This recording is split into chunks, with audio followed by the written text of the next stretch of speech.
you all are excited to listen to her because she has a whole lot to give to us in return as young female leaders.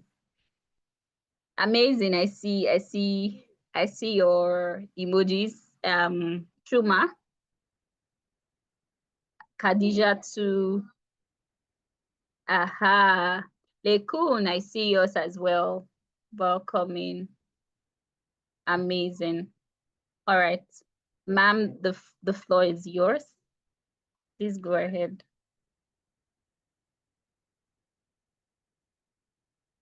Hello, everyone. Can you hear me? Yes, I can hear you. Good evening, good evening, good evening, ladies. Do I believe that we just have only ladies in the room? Am I correct in saying that? Yes, yes. Okay, very good. Now, if you are in a position to turn your cameras on for a little bit, don't worry, it's just us in the room. It's just the girls. If you can turn your camera on for a little bit, please do. We're going to do something really quickly, really quickly. So wherever you're at, if you can turn your cameras on, Mary, would you make me co-host so that I can share my slide, if that's okay?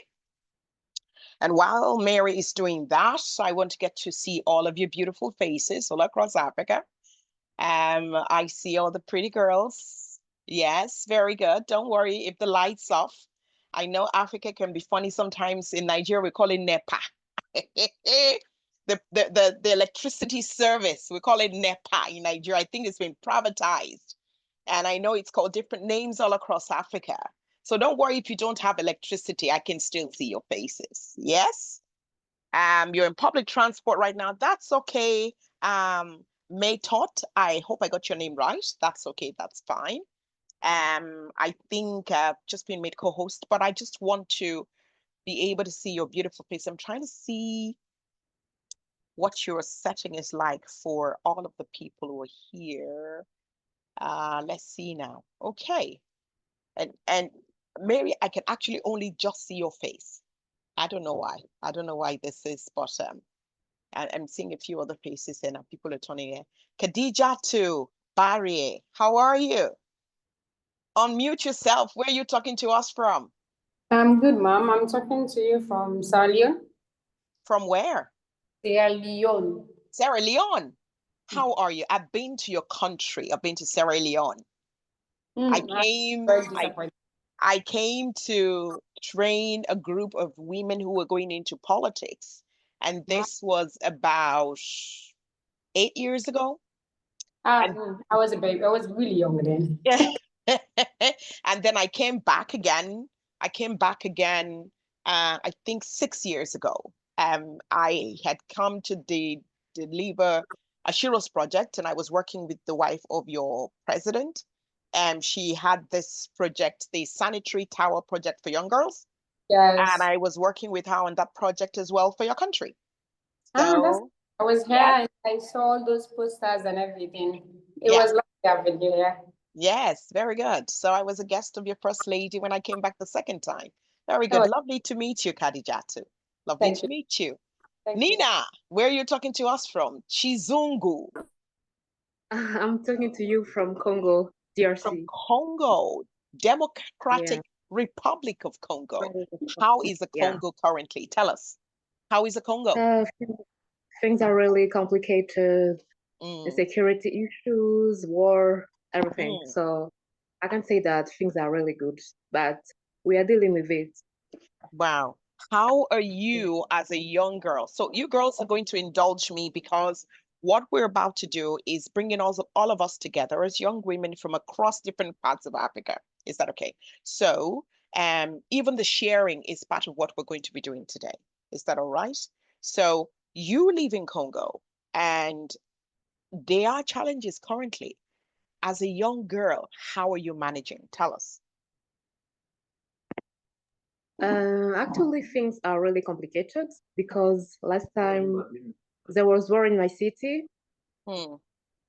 Yeah, and actually my city is under rebel government, so we can't do anything. We're just trying to survive.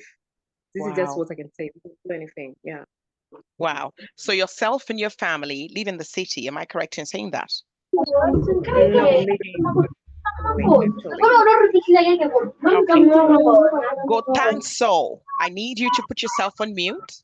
Gozanso, put yourself on mute. Mary, I need your help here. Thank you very much. Thank you. So yes, Nina, you were saying. I was saying that there was war in my city last time. Wow. So actually my city is under rebel government. Mm-hmm. So we can't do anything because we are like strangers in our own country. We are just following the rules, what they want. Of course, our government is trying to do something, but nothing is working actually. So we are just working and we are dealing with the situation because we can't do anything. We are not really safe. How does that make you feel? I feel nervous, but I can do anything. That's the problem. We can't do anything. You think you can't do anything. That's what you think. Because people who are trying to do something, they are being killed. So we're just there, something like that. Okay. These are some of the things we're going to talk about today.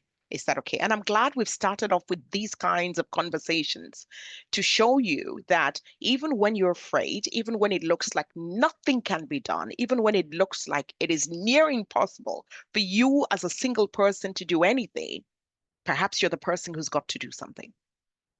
Perhaps. You never know. You might just be that person who needs to do something.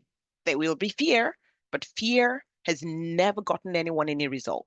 And this is where you hear people say, do it afraid. Feel the fear, but do it anyway, right? And you want to be alive to be able to deliver whatever it is you're doing. So we're going to talk about strategies that will help you be able to deliver whatever it is that you want to deliver and to work with the right people. I'll take one more person, Ronat. Ronat, to see me. Am I correct? Ronat, can you hear me? Are you able to unmute yourself and speak? No? Okay. I'll take one more person. I really still want to talk with one more person.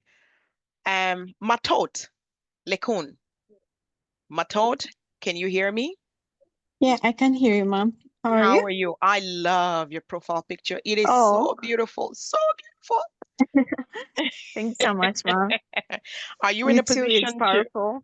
Oh, thank you. Thank you. Okay. Are you in a position to show us your beautiful face? Let's see you. Let's see you. Let me just I'm currently arriving home. Can I have that's fine. Okay. That's okay. Take your time. We will see your beautiful face later. Can I just say to everybody, we're going to get round to taking a group picture later on. So closer to the end, I will give you like a 5 minutes warning. You will prepare. And if you need to bring a lantern close to your face, don't worry. We're well used to that. We will get that sorted. Is that all right? But we will take a group picture because I guarantee you, today is a memorable day that you definitely want to keep. Can you hear me? Sorry, what was that you were saying again, Mary? Yes, I totally agree, ma'am. We would definitely take the group picture. Very good. Very good. Okay, let's get started. Let's get started. Yes, somebody says I'll have time to put on my lippy. Very good. We girls don't joke with our lippies, do we? So get it ready. Get it ready. Get your wigs ready. Whatever it is you need, get it all ready. So let's get started. I'm going to share my screen and we're going to start off on our conversations today. I always consider it a conversation. Even while I will be sharing with you, we will still be having wholesome conversations, which are critical to enabling you as young girls. Be the change that you want to see. Let me tell you, if I could do it in a country where I was not originally born, there's no reason why you can't do it in a country that is yours, in a country where you're raised. That's my bottom line. So I'm going to share my screen real quick and we're going to get started. Tell me if you can see my screen. Can you see my screen? Yes, no? I can see your screen. Very Yes. good. Very good. Thank you very much. So what we're doing today is the basics of negotiation tactics, and we're going to look at campaign planning and organization. And of course, you know the group that is putting this together, the Ali program, and it's the Women's Participation Fellowship. Can I just start off with this? If you're on this program, I've been told that there should be in and around 20 or thereabout women who should be on this program. And right now we have 12. So minus Mary and myself, we have 12 people on this program. Let me just say, if you know anybody else who should be here, you should be chatting with them, because programs of this nature, putting them together, cost, time, efforts, and things that you will quantify as very expensive currency. So whilst you may not have paid money, right? The paper currency that you know, whilst you may not have paid that, some people have made the sacrifice for you to be here. Some people, I am giving my time, my expertise, my experience, a time that costs me money. I am giving all that to be here. And so I would need you to speak to other people who are on the program with you to not joke with this program. If you were paying, I was sharing this with Mary earlier on, if you were paying for this, a program of this nature, you will be paying nothing less than 1,500 euros. 1,500 euros, and it could be more. In some places, you'll be looking about 3,000 euros. If you convert that to your local currency, you know how much that is. And so I want to encourage you, do not joke with this program. If you're not using it now, you may use it in the next very near future.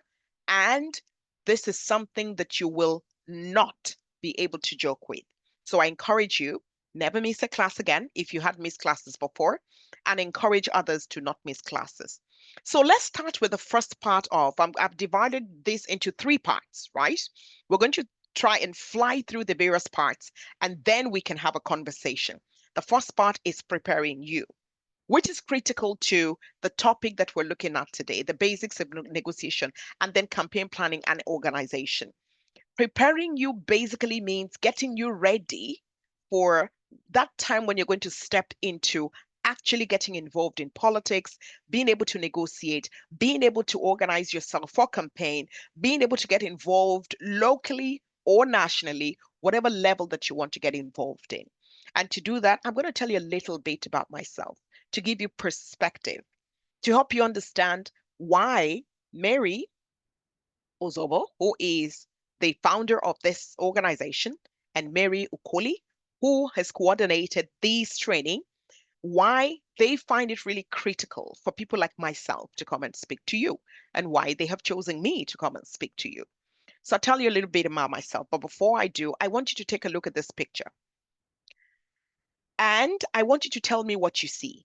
So I don't want you to process it too much. Just tell me exactly what you see. Unmute yourself and just tell me what you see. For me, I only see one dog cleaners that is different from the rest. The others are just yellow. Very good. And that one dog cleaner is different. What does it look like in a difference?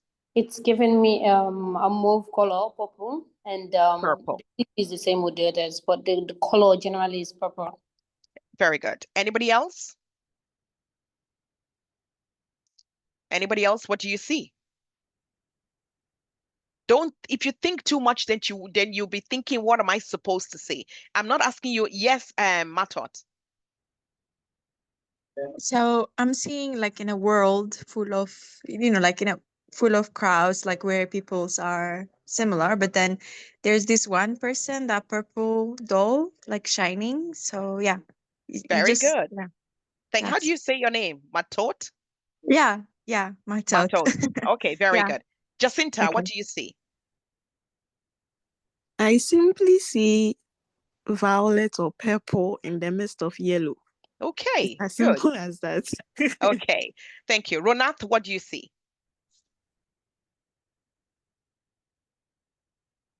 Ronath, are you able to unmute yourself and tell us what you see? No? I see your hand is raised, but it seems like you are having difficulties unmuting yourself. Maybe a little bit of help there? No? Okay, that's fine.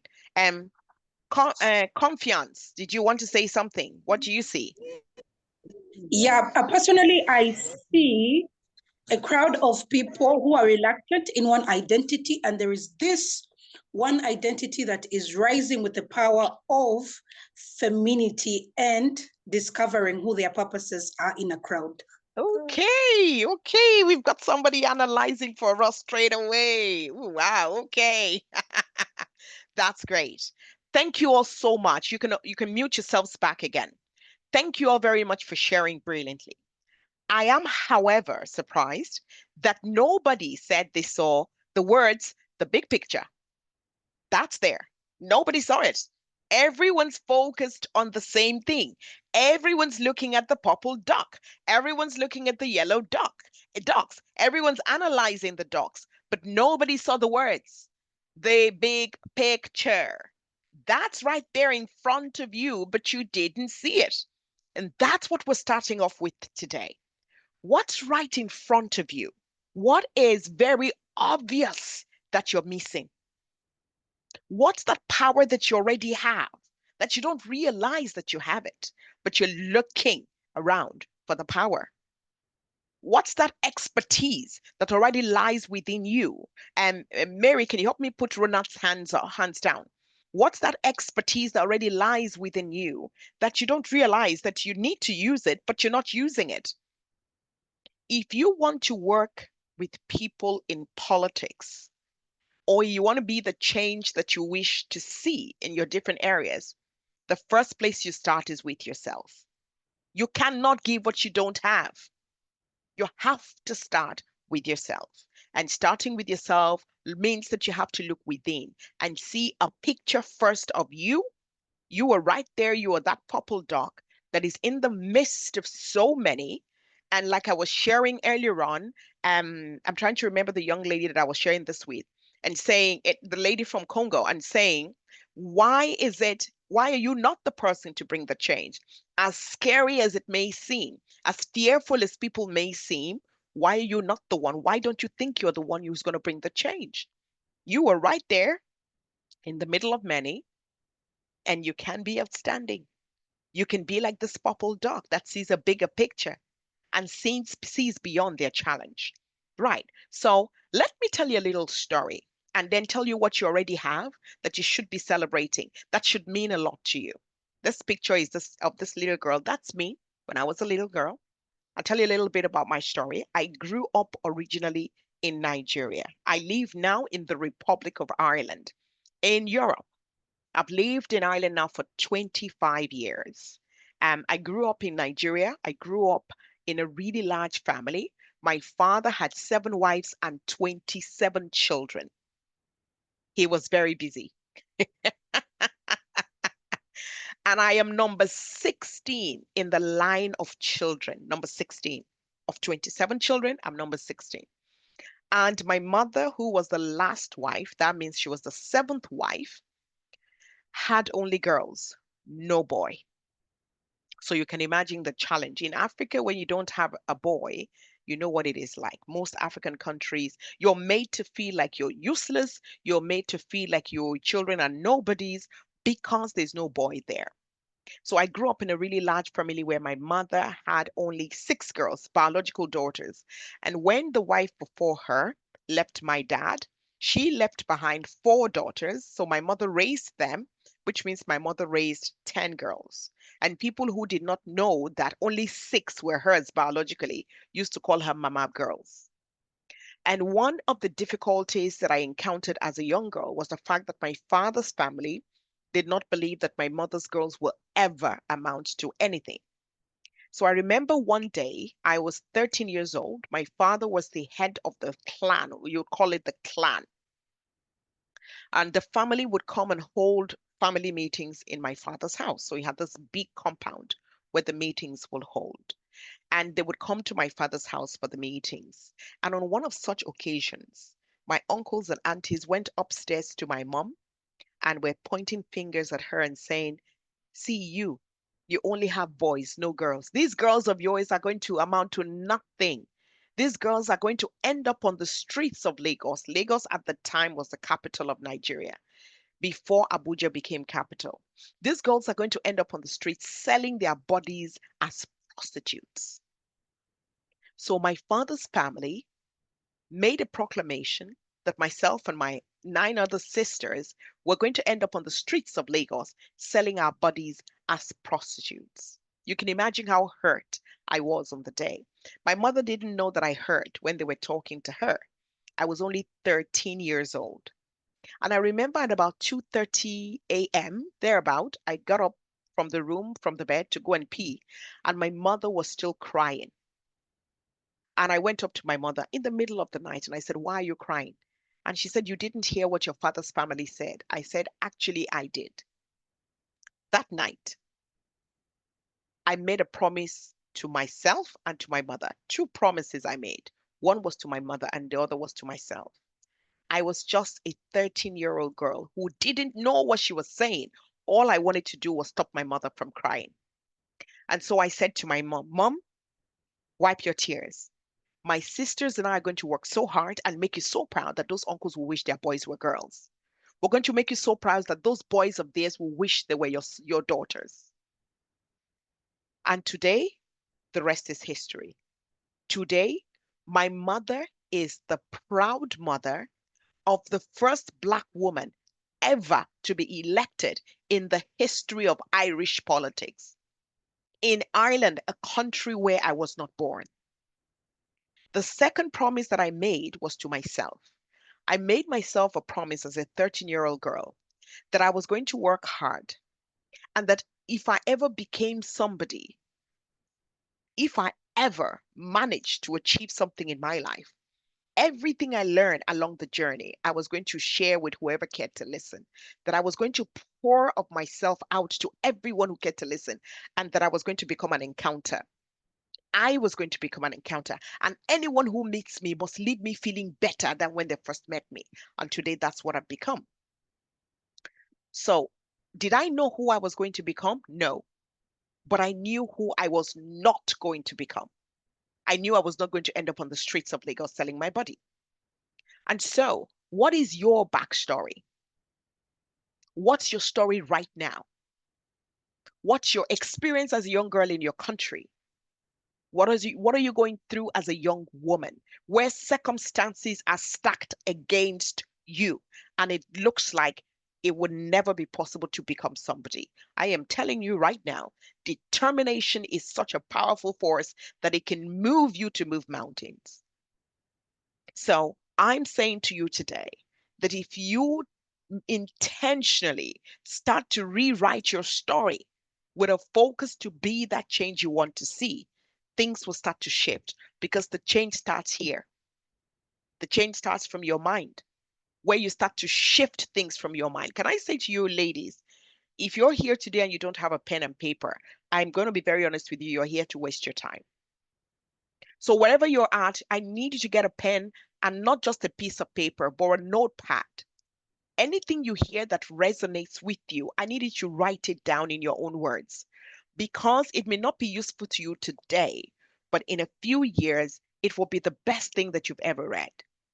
So anything you hear today, anywhere you go, where you're going to learn, always bring with you a pen and a notepad. Write something down. I am where I am today because I have written so many things down. And I learn from those things that I write. Write something down. So that was my backstory. Now, where am I today? Today, I am a wife. This December, I will be 33 years married to my husband, who is at the back on the left of this picture. I'm a mom. I have 4 children. My first daughter is the one sitting down on the right of the picture. She is okay, I'll start with my sons. I have 2 boys. My boys are standing in the middle at the back. They are 16 and 17.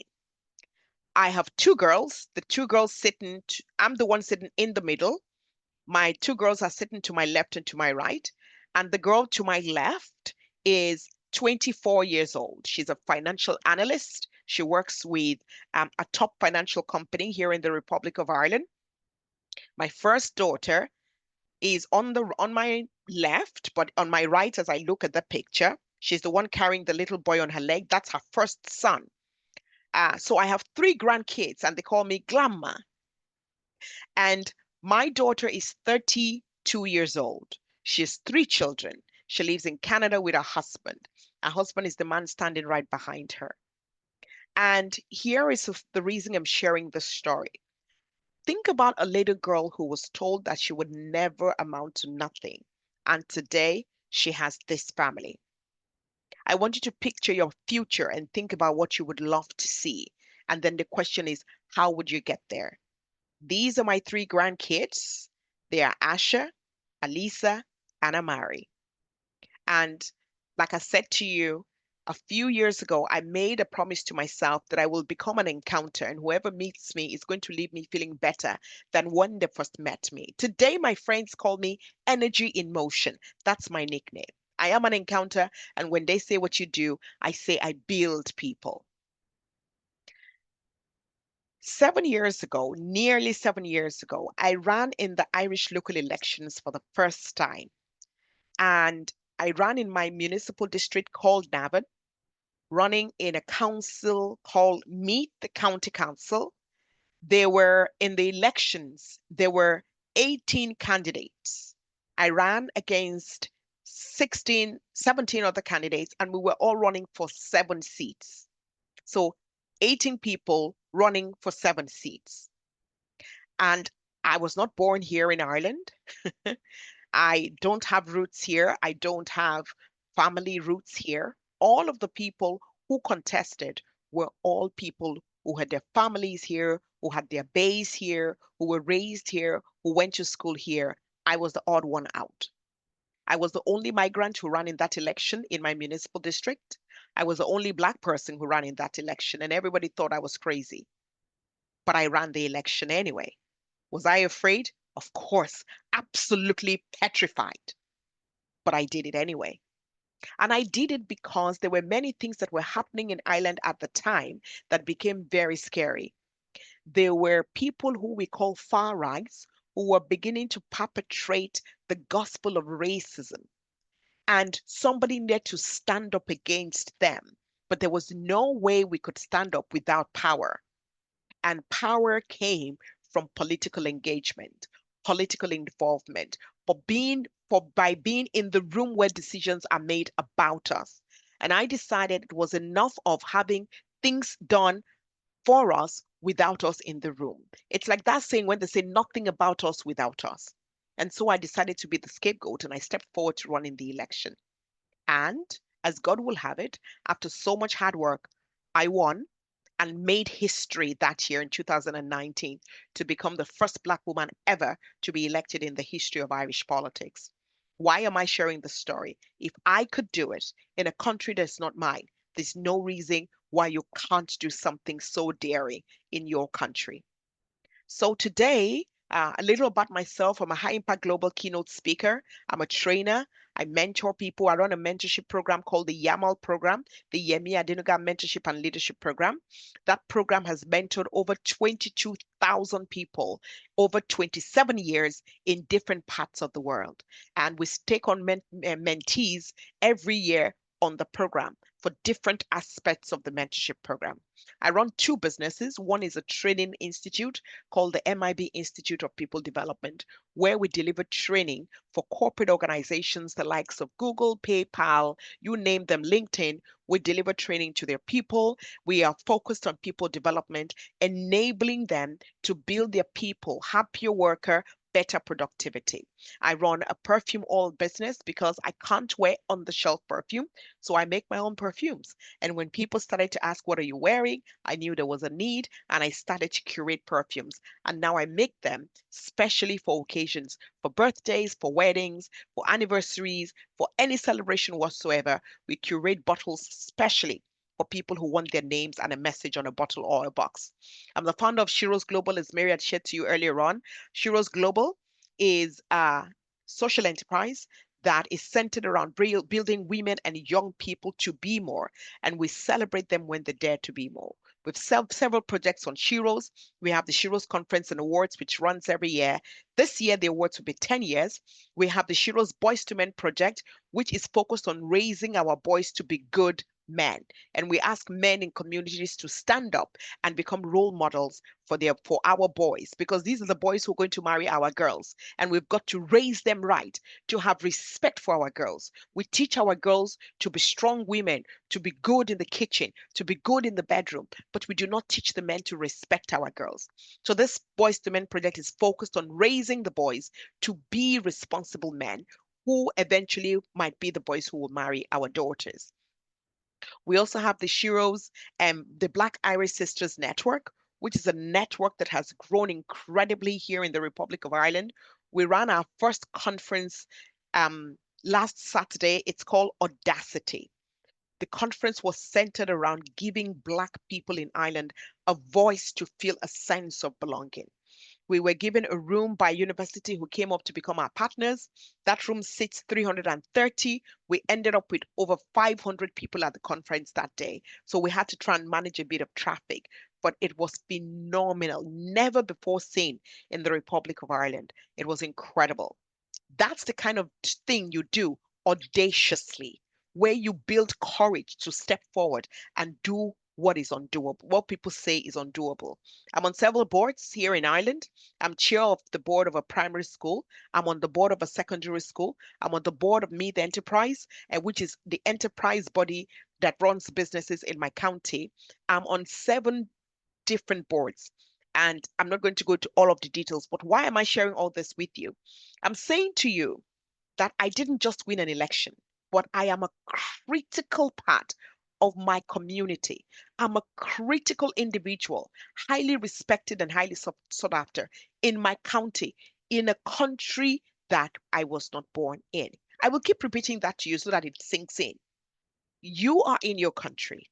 When I came to Ireland, I was a young woman in my 20s.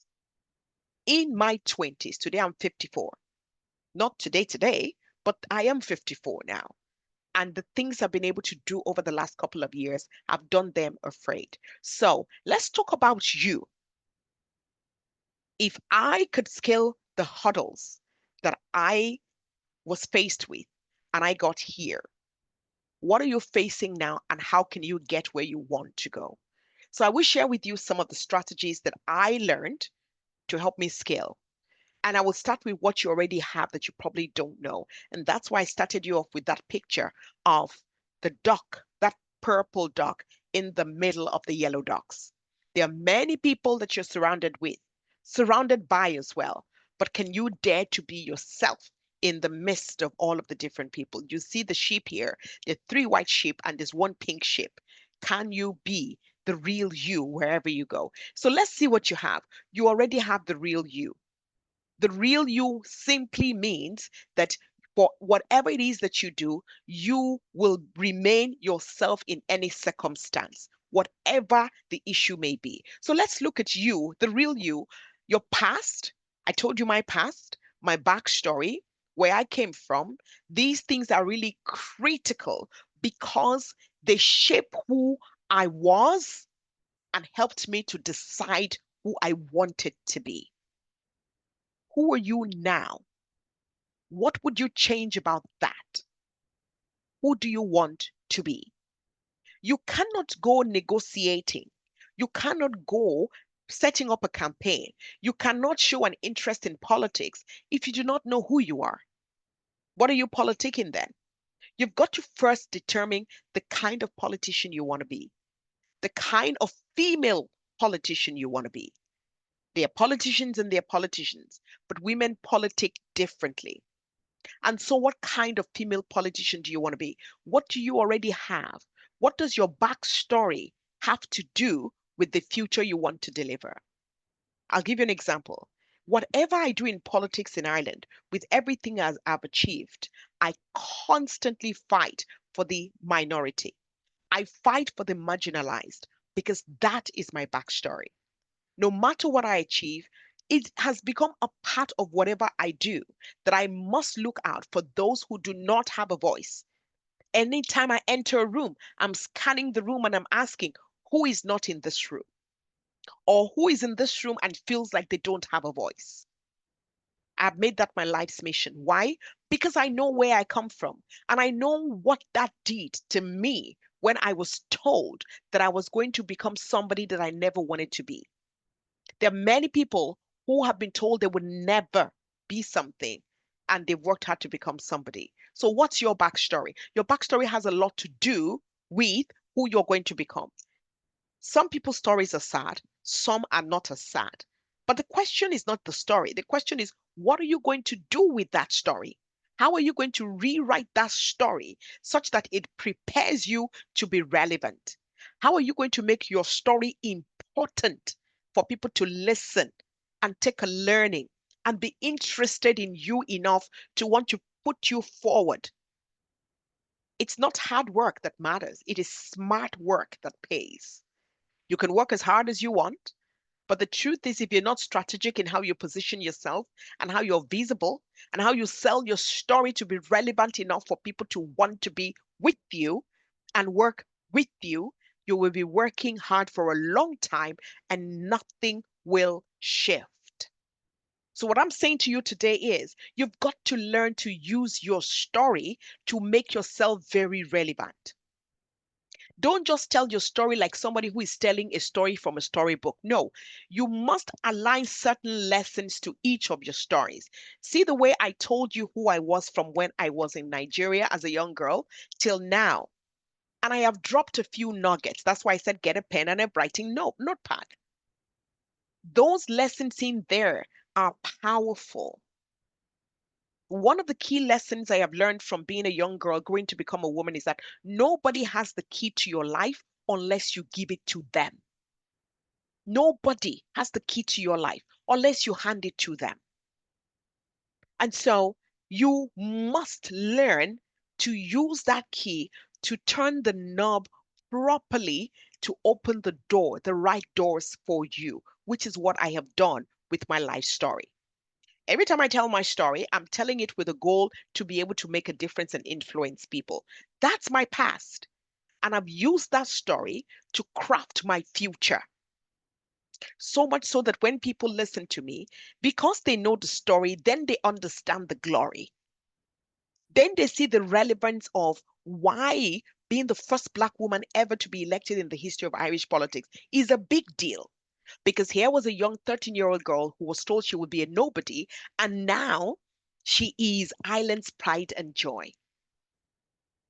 I hope this is speaking to you as you're in this room today. So use your story, rewrite your own story such that it works for you. The next thing then is, I've talked about this. What's your background? What's your past? What are the things you've achieved?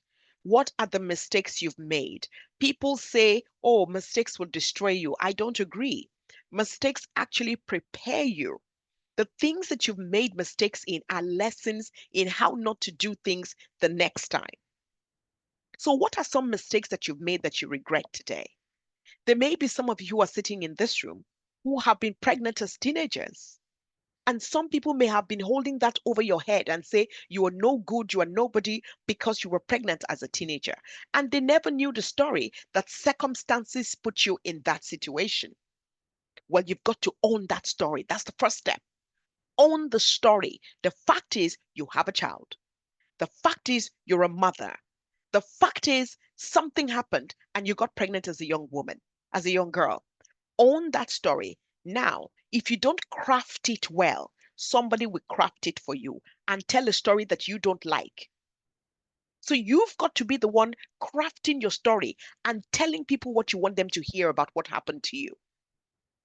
How you shape it is very critical. And then when you shape it, you start to pick the lessons. Your story cannot just be a story you're telling. It has to be something that has lessons for those who are listening to learn from. Pick 3 lessons. Oh, when I was young, I was raped. It's not your fault.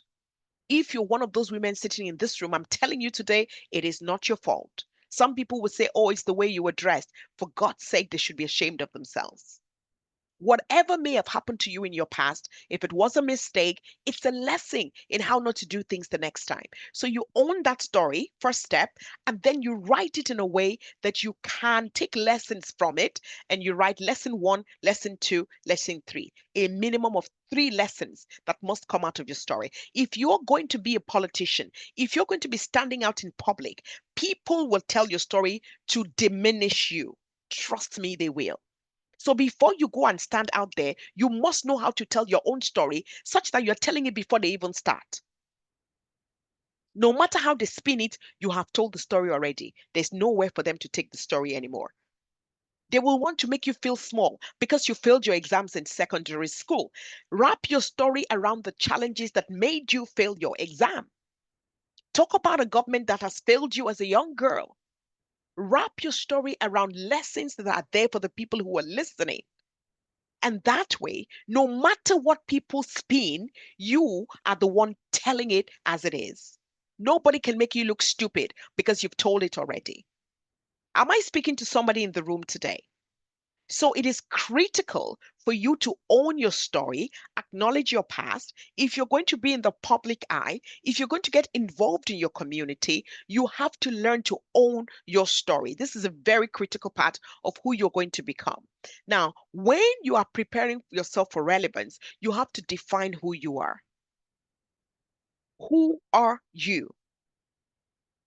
If I ask you to define yourself with 3 words today, what will those 3 words be? And I need you to actually write 3 words down that define you. Think of 3 words that define exactly who you are. And then think of 3 words that define who you want to be. Most times we're quick to appreciate other people and tell them what we think of them because we want to give compliments to people, but we never really compliment ourselves.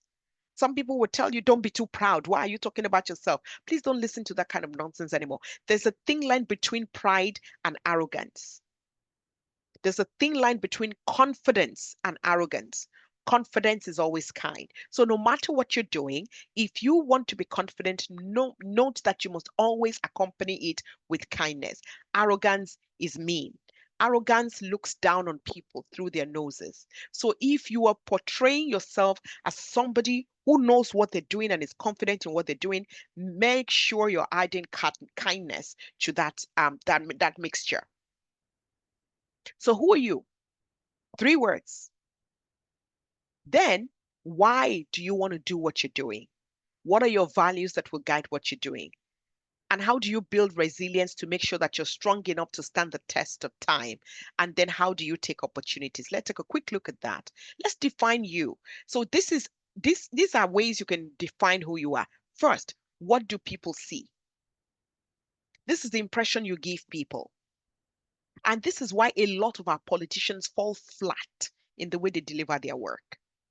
So if you say, I am a happy person, and you constantly walk into a room looking miserable, it means that who you say you are is contradicting who you are showing people that you are.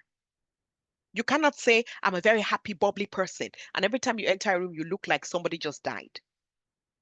Who you say you are must match who you are showing people that you are. If you say you're happy, you always come correct. You always come happy. Otherwise, your actions will give people the wrong impression about you. Have people ever said things about you that you're wondering, how can they say that? That's not me. Why would she ever say that? Why would he ever say that about me? That's not fair. And then you get hurt. That's because something you are doing is giving people the wrong impression about you. It's what people see. You're doing something that is giving people the wrong impression. So this is the first way you are being defined, through your actions. It's what people see. Then they are giving you a definition. The second way you're being defined is what you see. This is where the imposter syndrome sets in. Where you have built for yourself, you might be in school, you might be working right now, and you may have been called to come and do something, and you're sitting there thinking, why me? I don't know anything. Oh, what do I know? Why are they asking me? They should have asked Sarah. They should have asked Jacinta. Why are they asking me? Why not you? Why not you? Let me say something to you. If you're looking to put yourself out there in the public, you must always be ready to step forward. And if people ask you to step forward, people see what you don't see. Believe you me, they see what you don't see. Don't question it. What you need to do then is find out what they see and then build that thing that they see. Let me give you an example. When I went into politics in the Republic of Ireland, I didn't plan to go into politics. I was always involved in the community. I was well known. I am still very well known in my community of Navan. When you say Adenuga in Navan, instantly people know. People know my family through the work that I have done in this community. And what happened? The prime minister at the time of the ruling party sent delegates to my house. Imagine sitting in your house and the prime minister knows your name. You've never even met the prime minister, but he's heard stories of the incredible things you're doing in your community. And he sends people to your house to ask you to represent the party in the local elections. I was shocked. And I thought, how does the prime minister know who I am? And the people who came said, well, you're well known. We know you. You're you have a high profile. So the prime minister said we should come and ask you if you would not mind running to represent the party. So why am I sharing this? You are doing things already that people are seeing. You don't know what that is. And so when people begin to recognize you for what you're doing, don't shake it off. Don't say, no. And no, they are seeing what you don't see. You must be happy and acknowledge it and celebrate it because you're not doing it for nothing. And so there came the first time I said no because I thought I wasn't interested in politics. I thought of politics I was looking at politics through the African lens, all the wahala with politics in Africa. And I said, no, I don't want wahala. I like my quiet life. I like the way I do the work in the community. I'm highly respected. I finish what I need to do and I go back home. And they said, no, the prime minister said, you have to give this consideration. I said no first time. 3 times I said no. And the third time when I went to the national headquarters was when I was convinced that I was called specifically for this purpose. If I did ask, my husband said to me, if not you, then who? And I stepped forward and I said yes. And why did I say yes? Because then I had to learn to get over the imposter syndrome. I sat there asking myself, why me? Why didn't they ask somebody else?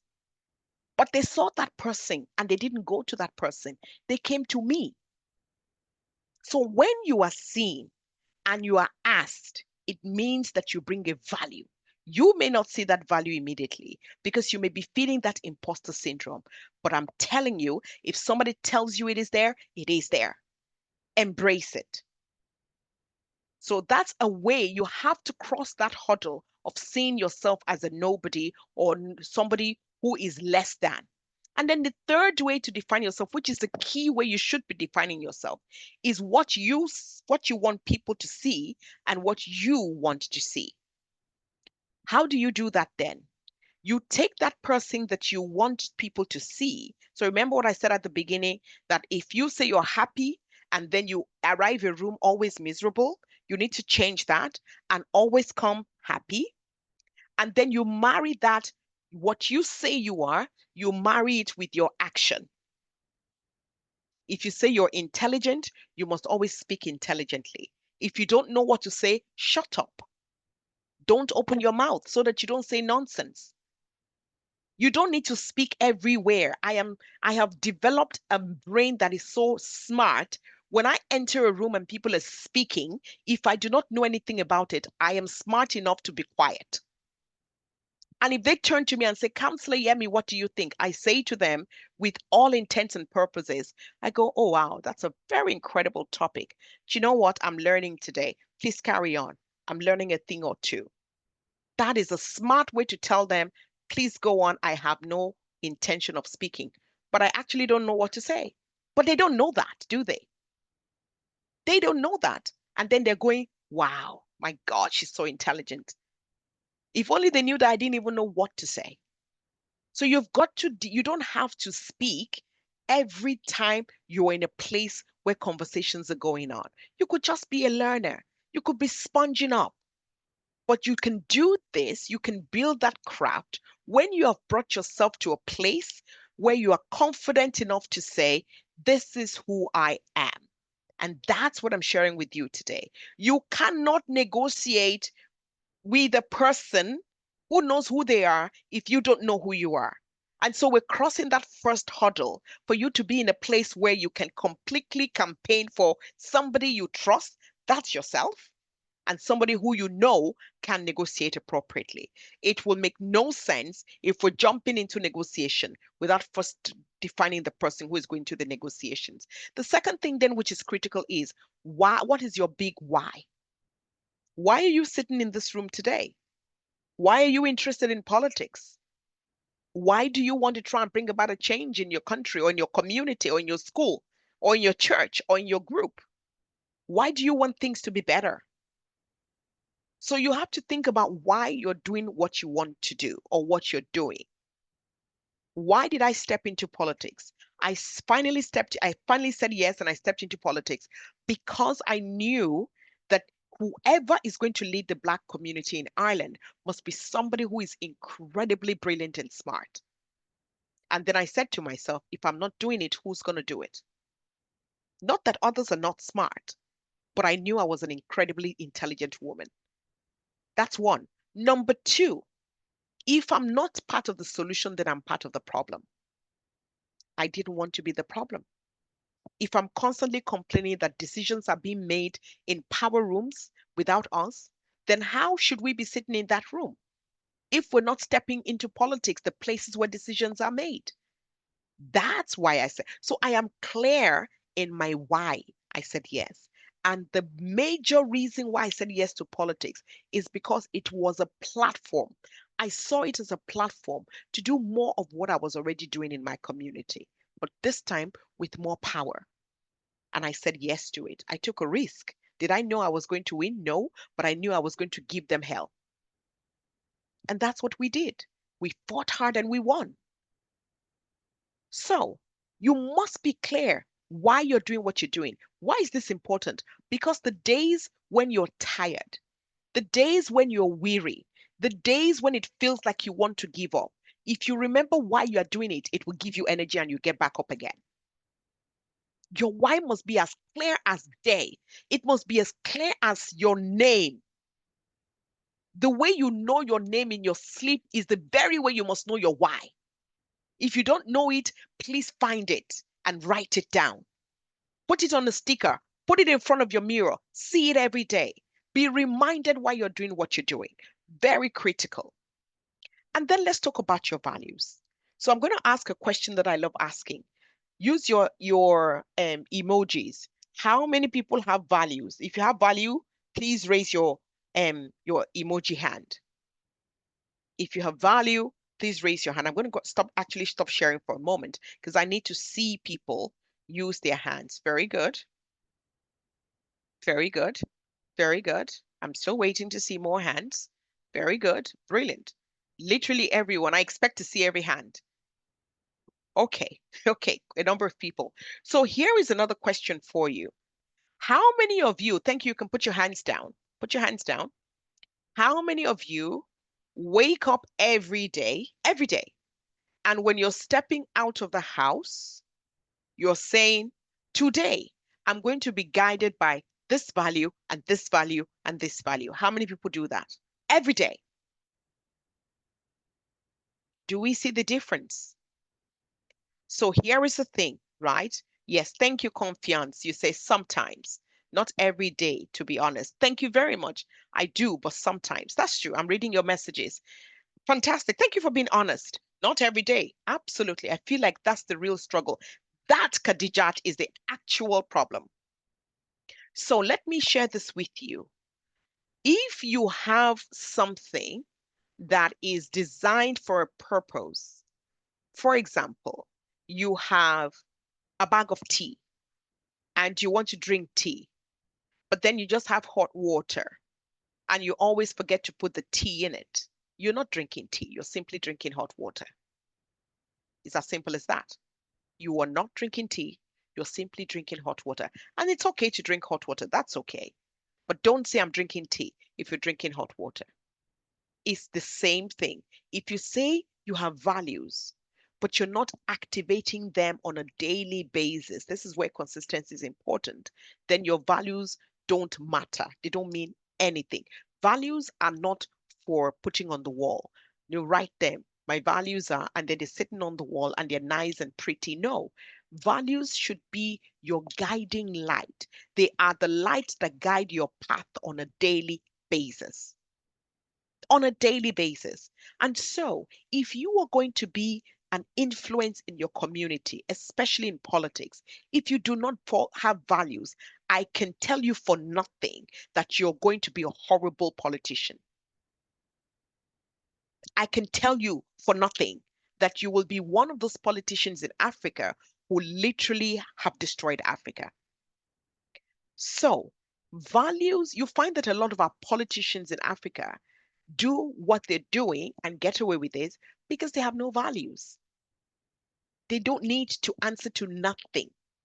So I'll share my screen again and give you good examples of what I'm talking about. So these are my values. I have several values, but I have 5. Now there's 6. I'm going to stop sharing for a moment and ask you to do something in the meantime.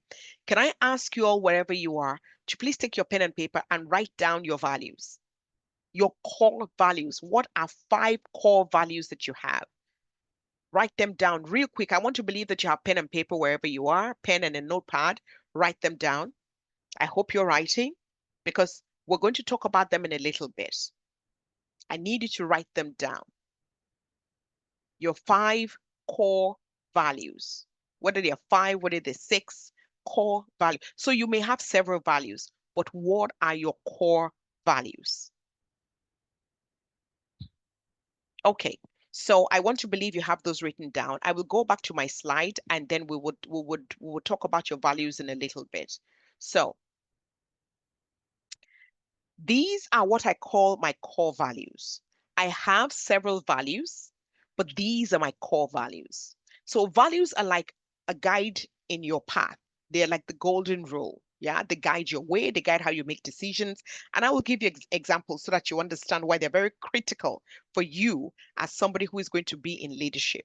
Values are really important for anyone in leadership anyway. If you're a leader and you don't have values, then I don't know what kind of leader that person is.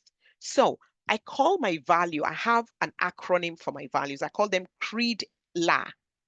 Creed, you can call it Cllr, Creed LA. C is for consistency. C is for consistency. What does that mean for me? It means that what I know how to do, I do it over and over and over again till I know it like the back of my hand. That's how experts are made. That's how gurus are made. Think about it. If you say somebody is a surgeon, a brain surgeon, it means that person has done many brain surgeries successfully over and over and over again, that they become the go-to person for brain surgery. They would never tell us how many people died on his table, but they would tell us how many successes he's had. That's how they become experts, through consistency. I am an expert leader because I have been consistent in leadership. So, what are you good at?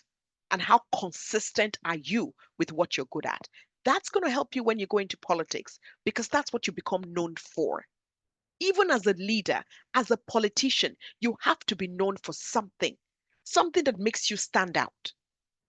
As a politician, as much as I serve my people in Navan, people still default to me when they're talking about leadership. They say, Yemi's style of leadership is very inclusive. Let's go to her for advice. Why would they come to me? Because I've been consistent in showing who I am as a leader. That's one. R is for respect. Respect for myself and respect for others. Now, it's easy to give respect to myself because it's me, but the hard one to do is to give respect to others. Very difficult, but it is doable. I'll give you an example. When I ran in the local elections the first time in 2019, I remember when we were out canvassing in the shopping mall, we met this elderly Irish man. And He had called my name from a distance and he went, Yemi. And I turned around and I saw him and I walked up to him. I said, hi, how are you? He said, I'm fine. You are Yemi? I said, yes. Oh, you're the woman running in the local elections. I said, yes. I was excited. I'm like, oh, he knows my name. And I thought it was something nice he was going to say. And then he looked me up and down, and he said, and do you think you're intelligent enough to run? It felt like he put a punch in the pit of my stomach, as if he was saying, who do you think you are? You, this black woman, coming to run in our politics. You don't even know how we do things here. That question was loaded. Now, I could have done something. I could have answered this man rudely, the way he disrespected me. As a human being, what I wanted to do, my whole body wanted to just wrap this man up in a ball and fling him against the wall. But my value of respect would not let me. So I stood there and he said what he needed to say. And when he was finished, I took time to craft my answer in my head. My value of respect would not allow me to disrespect him in return. So when he was done, I said to him, well, I leaned in and I said, I guess we'll have to wait until the 27th of May, which was the count day, the day we're going to get the result. I guess we're going to wait until the 27th of May to find out if the people of Navan, that's my town, if the people of Navan think that I'm intelligent enough to represent them. And I said, thank you very much. And I gave him a leaflet and I walked away. This is 7 years after I met this man. Today, I'm still looking for that man to ask him, so did you think I'm intelligent enough to run now?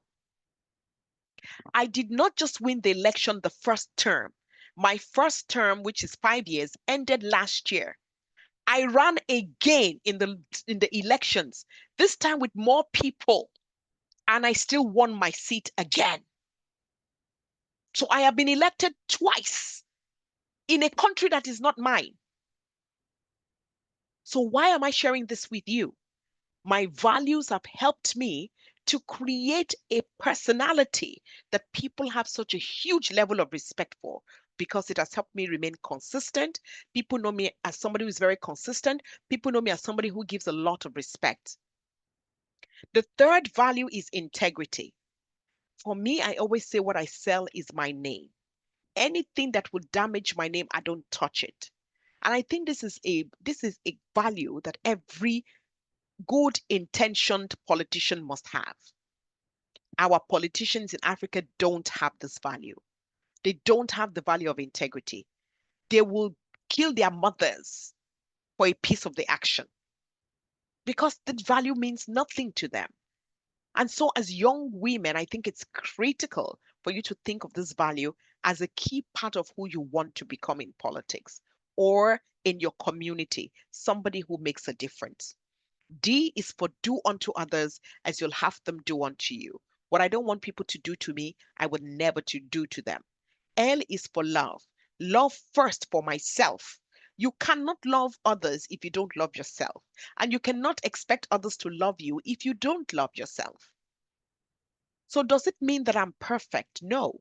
I'm not a tall woman. I don't call myself short either. I call myself petite. So I crafted my own words that make me feel good in the things that I feel I'm deficient at. I never call myself a short woman. I call myself a petite woman, small but mighty. So what is that thing that you would love to change about you that you have control over? Change it. If you don't have control over it, I don't have control over my height. I have grown to the most I can grow. So what do? If I need a little bit of height, I slap on my high heels. God bless the person who made high heels. I give myself a few inches and I'm good to go. And when I enter a room and I'm strutting, they know Yemi has arrived because I bring the energy. So what am I saying to you? Your value of love for yourself is powerful. You have to find what you love about yourself and amplify that. And that works when you even know what your giftings are and you use them well. I know the gift for God gave me is the gift of the gab. I have a big mouth and I know how to use it well. And I had to learn to use it. What's your gift? How are you using it? What are you doing with it? Because your gift, not your job. I'm a Christian and I share this very clearly. I don't know how many of you are Christians or how many of you are Muslims, but this is something that I have learned that has worked in my life, that it is your gift that brings you to stand before kings, not your job, not your job, your gift. I have done many works in my life. When I first came to Ireland, I worked as a cost accountant with IBM, the computer company. Nobody, except for my managers, nobody knew who I was. But when I started to use my gift of words with my mouth, the whole of Ireland knew who I was. It was my gift, not my job, not your job title. So that gift that you have is what is going to enhance you when you're sitting at a negotiation table. And that gift is what is going to help you love yourself more than anybody can ever love you. Amplify your gift. Then A is for authenticity. When I show up, I come correct. I would never pretend to be who I'm not. I will never try to be who I'm not because it's too much trouble. It's too stressful. So when I present myself, what you see is what you get. You either like it or you don't. End of story. So who are you? That's why it's important that you know who you are and that you love who you are and that you can always come as your authentic self. It's one of two things. People will either like you or they won't. But I tell you, the people who will like you are the people you're meant to influence. No matter what you do, not everybody will like you. If you ever expect everybody to like you, you're going to spend your entire life as a politician or as an influencer running around in circles trying to please people.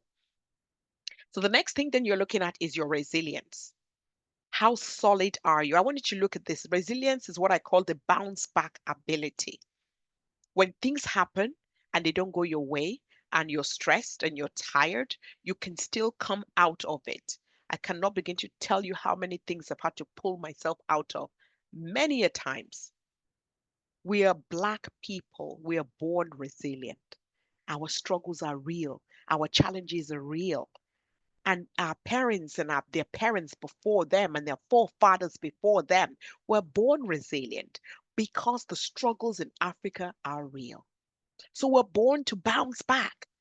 And you must build that resilience. You cannot say because I am Gen Z or Gen whatever the next gen is, you can't say because you're that, you're going to lose this critical part of a gifting that you have. Resilience is a key to your survival in this world. And then I ask people, is resilience a quality or a skill or a personality trait? It's actually the three of them. It is a skill that you must have. It is a quality you must acquire, and is a personality trait you can build. So don't joke with building your resilience. And let's talk about opportunities. They say opportunity is when preparedness, right? When preparedness, opportunity is when doors open. And opportunity, when it meets preparedness, you have success. You have to be prepared. So all of these things I've shared with you at the beginning are part one of who you are, who you should be, what your confidence should be, where your confidence should come from, what your values are, how you define yourself. And that is you preparing so that when the opportunity comes, you are ready and you can have success. I was ready when I was asked to go into politics. Everything about me was ready because I was already clear who I was. I was already clear what I wanted to do with my life. I knew what my passion was and I knew what my purpose was. And this is something I also want you to leave with today. Your passion is for you. Whatever you do that you're passionate about is for you. Your purpose is for the world. So your passion is what you love doing. I'm passionate about swimming. I go swimming all the time. It's not my purpose. My purpose is not to be swimming every day. No. But I'm passionate about it. Why? Because it helps me stay fit. I enjoy it. I love it. Right? But your purpose is something you do that makes a difference in people's lives. So your purpose is critical to you stepping into politics. So while you may have a role to play in politics, you have a God-given mandate to make sure that your purpose comes to life through your role as a politician. Let me give you an example. So when I was elected to serve the people of Navan. But even at that, my purpose, I'm very, very clear, my purpose is to make a difference in the lives of women and young people. I know that for sure.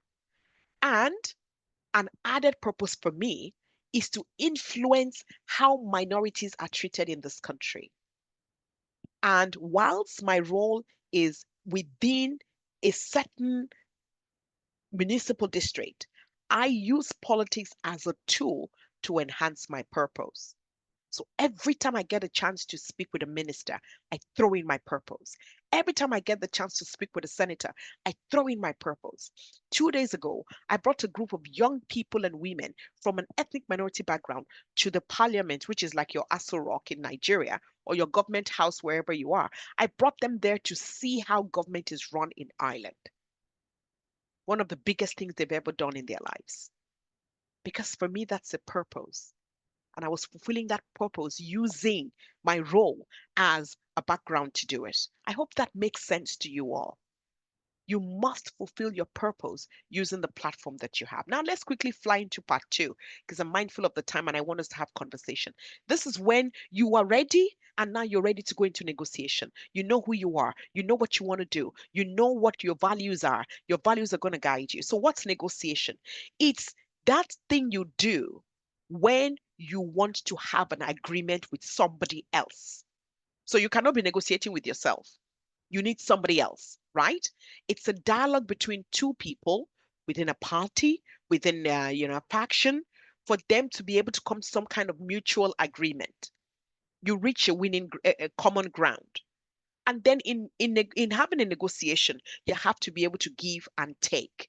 You have to be able to agree, compromise a little bit, but without you losing yourself and without you losing your value, right?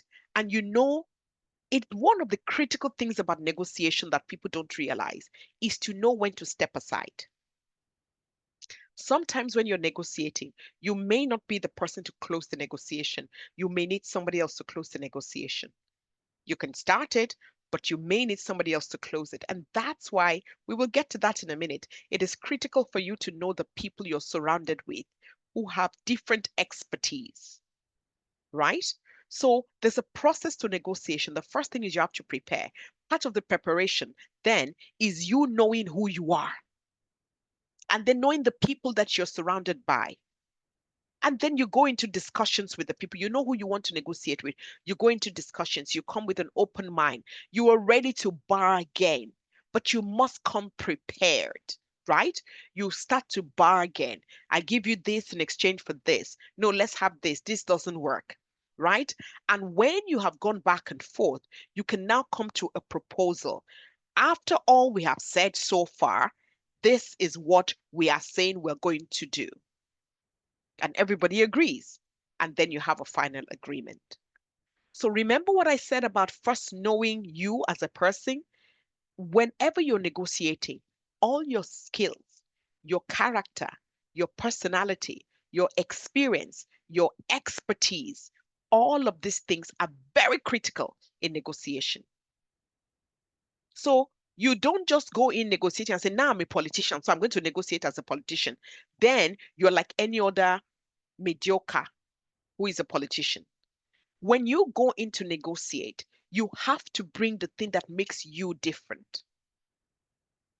The thing that makes you stand out. Remember that purple dog? Why are you unique? When I came into politics, I told myself, I have to be a different politician. When they think of me, this is what they must think of.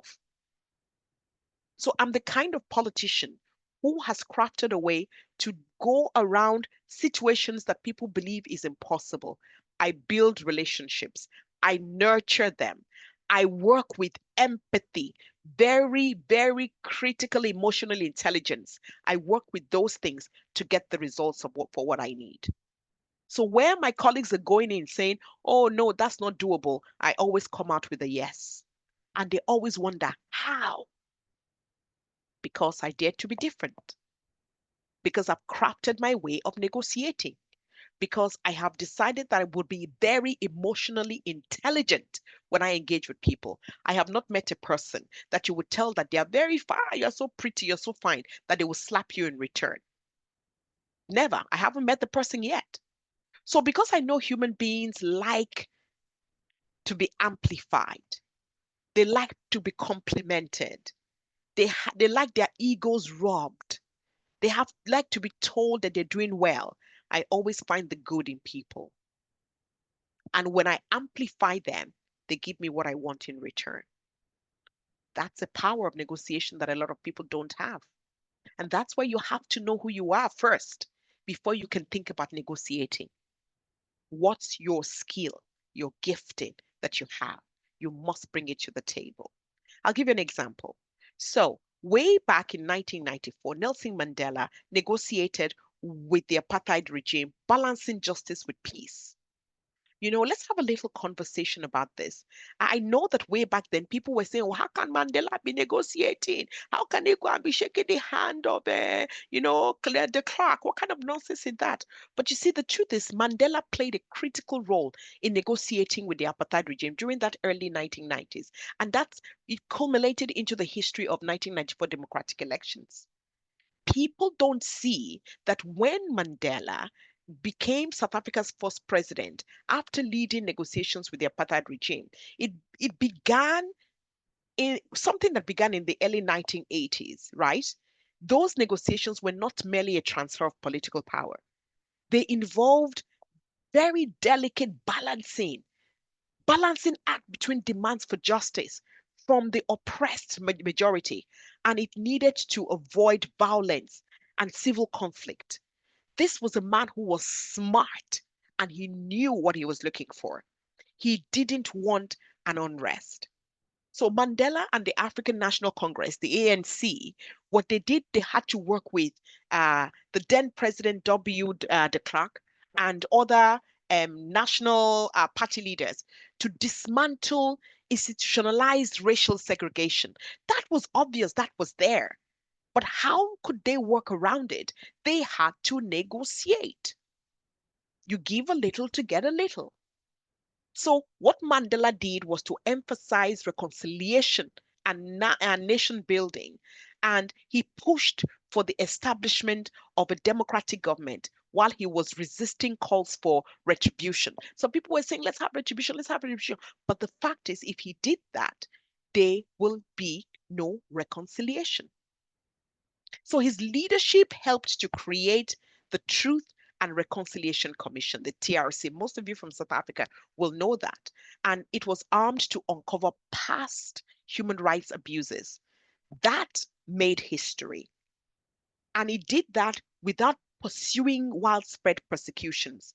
And it was a controversial yet critical decision for long-term peace. That's negotiation. That's how you negotiate. You first ask yourself, what's the long-term goal? What do I want to achieve? And you have to remove self. Some people allow pride to take over negotiations. This is about me. This is about my ego. This is about my pride. When you're negotiating for people, it has to be beyond you. It cannot be about you. So, negotiations are powerful. Let's look at another thing here, the core principles of negotiation. You have to prepare, which means that you have to do your homework. Can you see my slides again? You have to do your homework. You have to know your facts, right? You have to know who you're dealing with. Who are these people that I'm going to meet with? And then you have to know what I call the best alternative to a negotiated agreement. So what this means is you have to have a plan A, plan B, plan C, I always go with 3 plans. You can never catch me unprepared. Because if you try to shaft me with one, I will be ready with another. You try to shaft me with another, I will be ready with another. You have to do your homework, and you cannot go in feeling sorry for yourself. Nobody cares. So you have to go in ready. And then you have to learn to listen. Listening is a skill. I learned how to listen from my son, who is now 17, when he was only 4 years old. I'll tell you how that happened. I was in the kitchen making dinner, and he walks up to me, and he was this little thing. He was just 4. And I suddenly heard him shouting, "Mom!" I said, yeah, Mom. I said, yes, I can hear you, Fitzgerald. He said the most profound thing. He folded his arm and he said, "I know you can hear me, but you're not listening." I thought, what's the difference? And it hit me like a bolt. Listening is a skill. It means cutting out the distraction, being in the moment, focusing specifically on what that conversation is about, so that the person you're speaking with feels like they're the most important thing in the world at that point in time. When you're negotiating, if you're not giving full attention, you can easily be shafted. And so if you want to go into politics, you have to learn the act of active listening.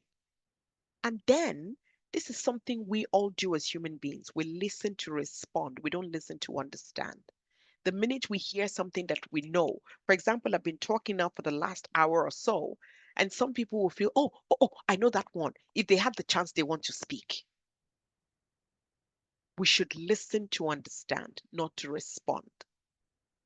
That's how you function as a solid influence in your community, whether as a politician or as a change agent or whatever it is that you want to be, right? And then framing, you're presenting issues in a way that highlights benefits to the others. So when you're negotiating, you're not just talking about what you want to do. No, talk about what the benefit is for the other person. In fact, make that the headline. Every time I go to a negotiation table, whether with a town engineer or whether with colleagues of mine that I want to vote for a motion, I tell them what the benefit is for them. Because people always want to know what's in it for me. That's life. So you always find what the benefit is and you share the benefit first. Let them know there's something in it for them. And that something is not always about money. In Africa, that something is always money. We've got to change that. And then you do something called the consensus building, where you're seeking mutual or acceptable solutions. This is what we want to do. What do you want to do? How do we meet in the middle? How do we make sure that this is meeting our purpose? Be very clear what your purpose is. Very, very clear what your purpose is. How many of us know Ellen Johnson Sirleaf? She was Liberian president. And this woman was really, really, really powerful. She made a lot of difference during her term as president.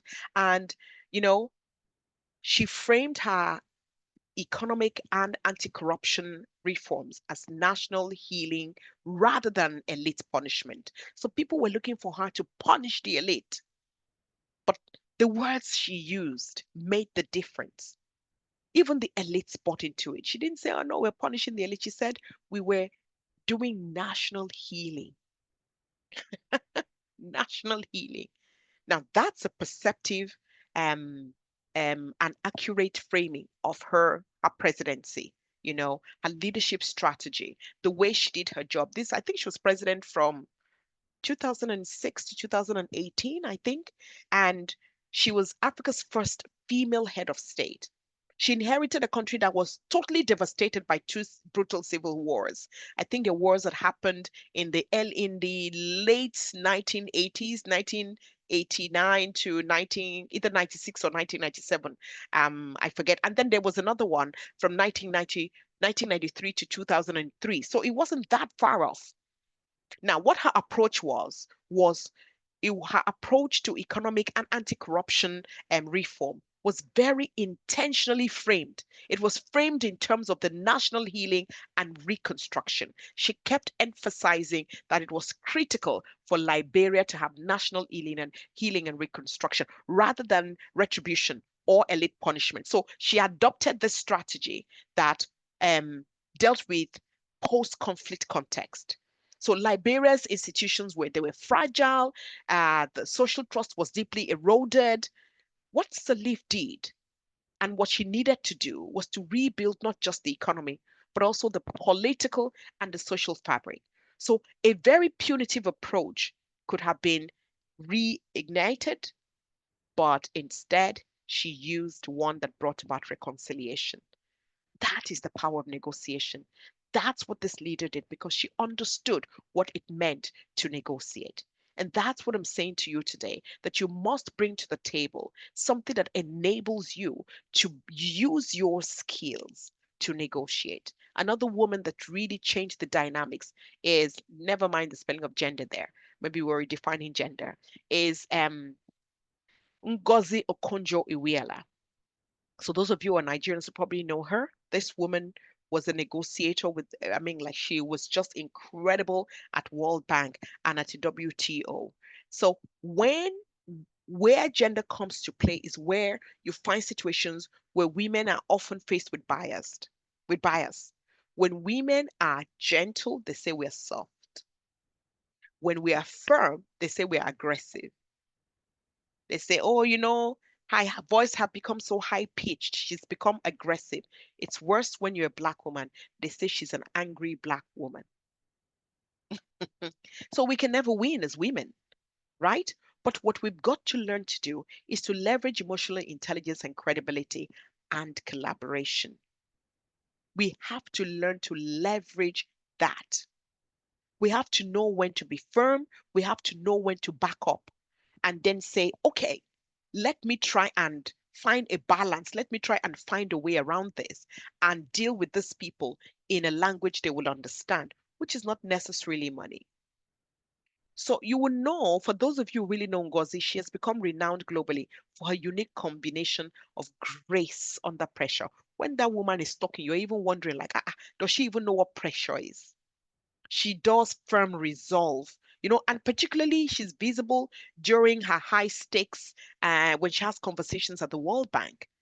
Even when she was Nigeria's finance minister and later as Director General of the World Trade Organization, this woman moved mountains with her personality.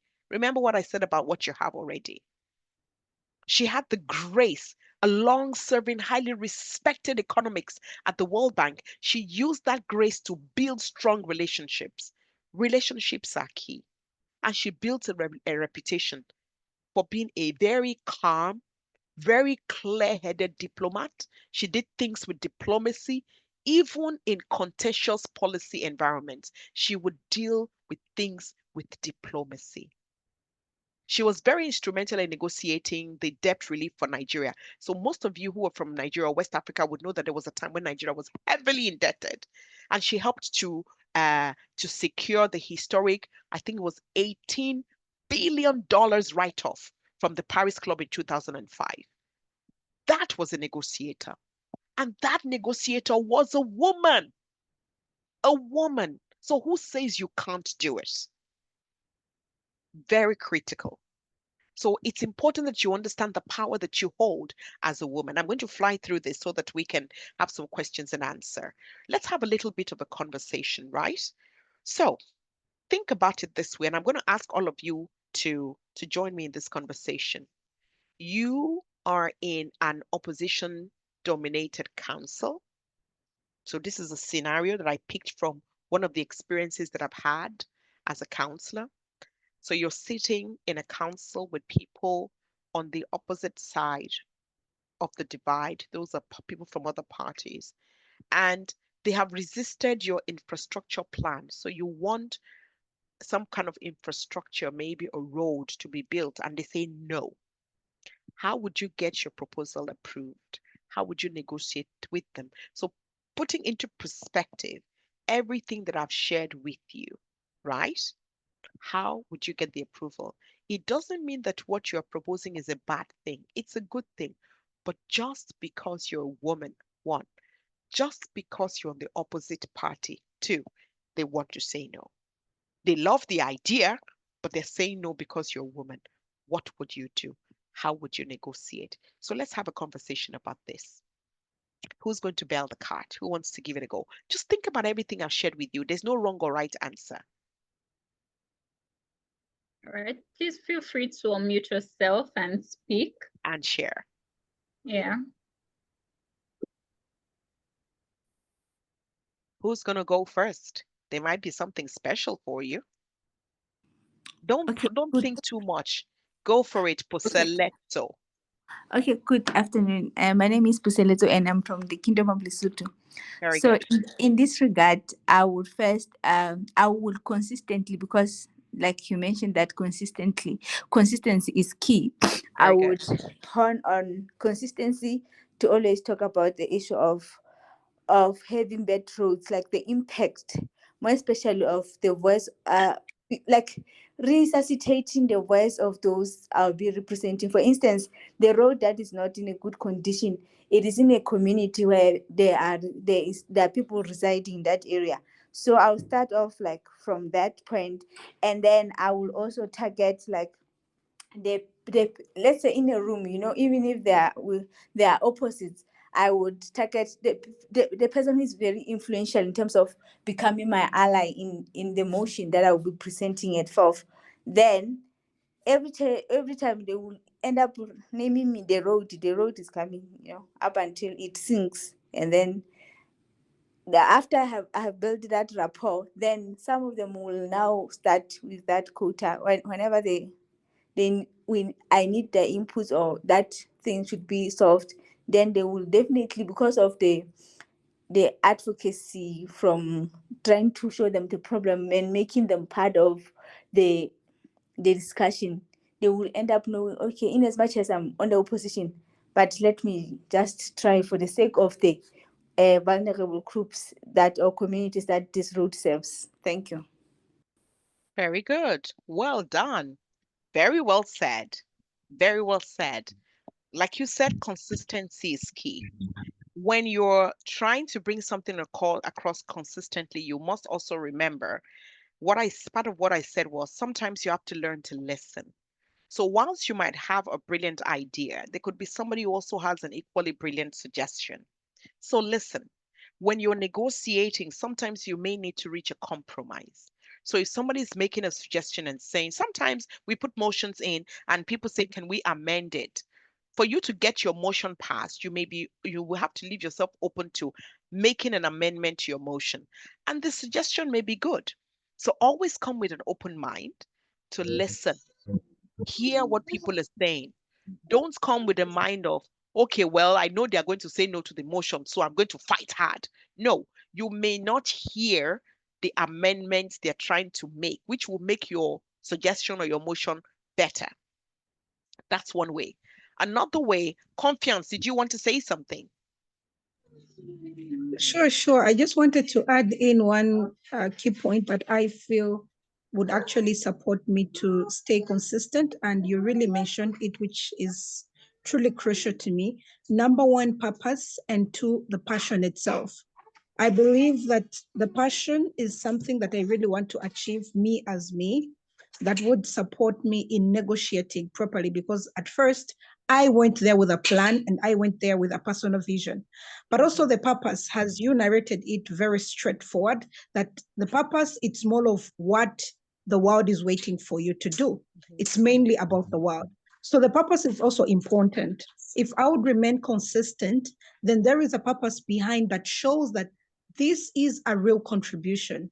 This is how things are meant to be. So no matter what can come within the bottom line to destroy, I believe the purpose would still be the most crucial thing that would stay at the core to support me in consistently moving in, but also additionally with what you've mentioned, listening to see what would I adapt, what would I build, how would I improve to remain consistent in that particular purpose. Thank you.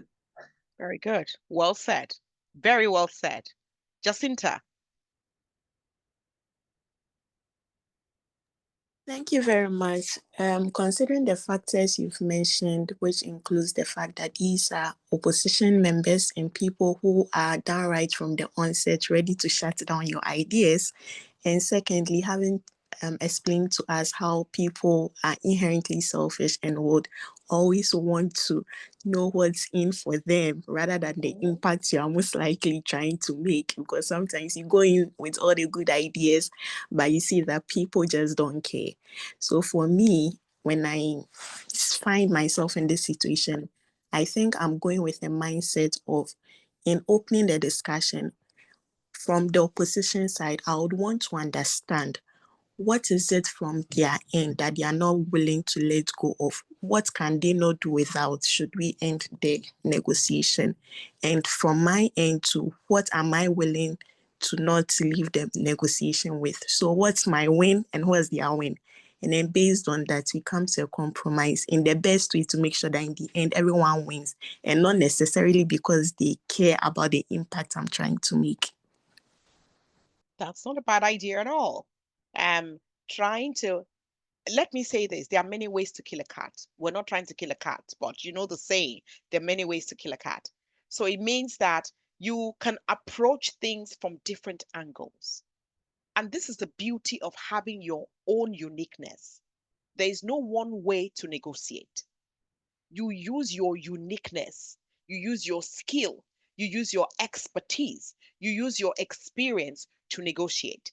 That's why negotiation is so powerful, because it is finalized based on who you are, what experience you have.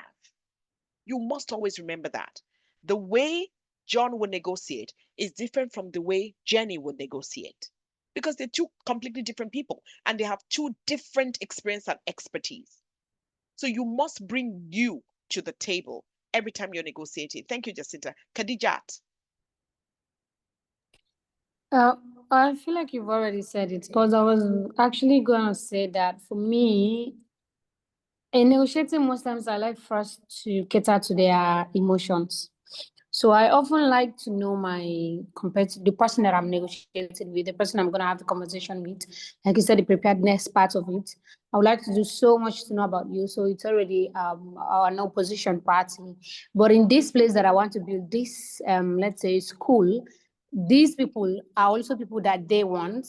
Maybe in the near future for next elections also.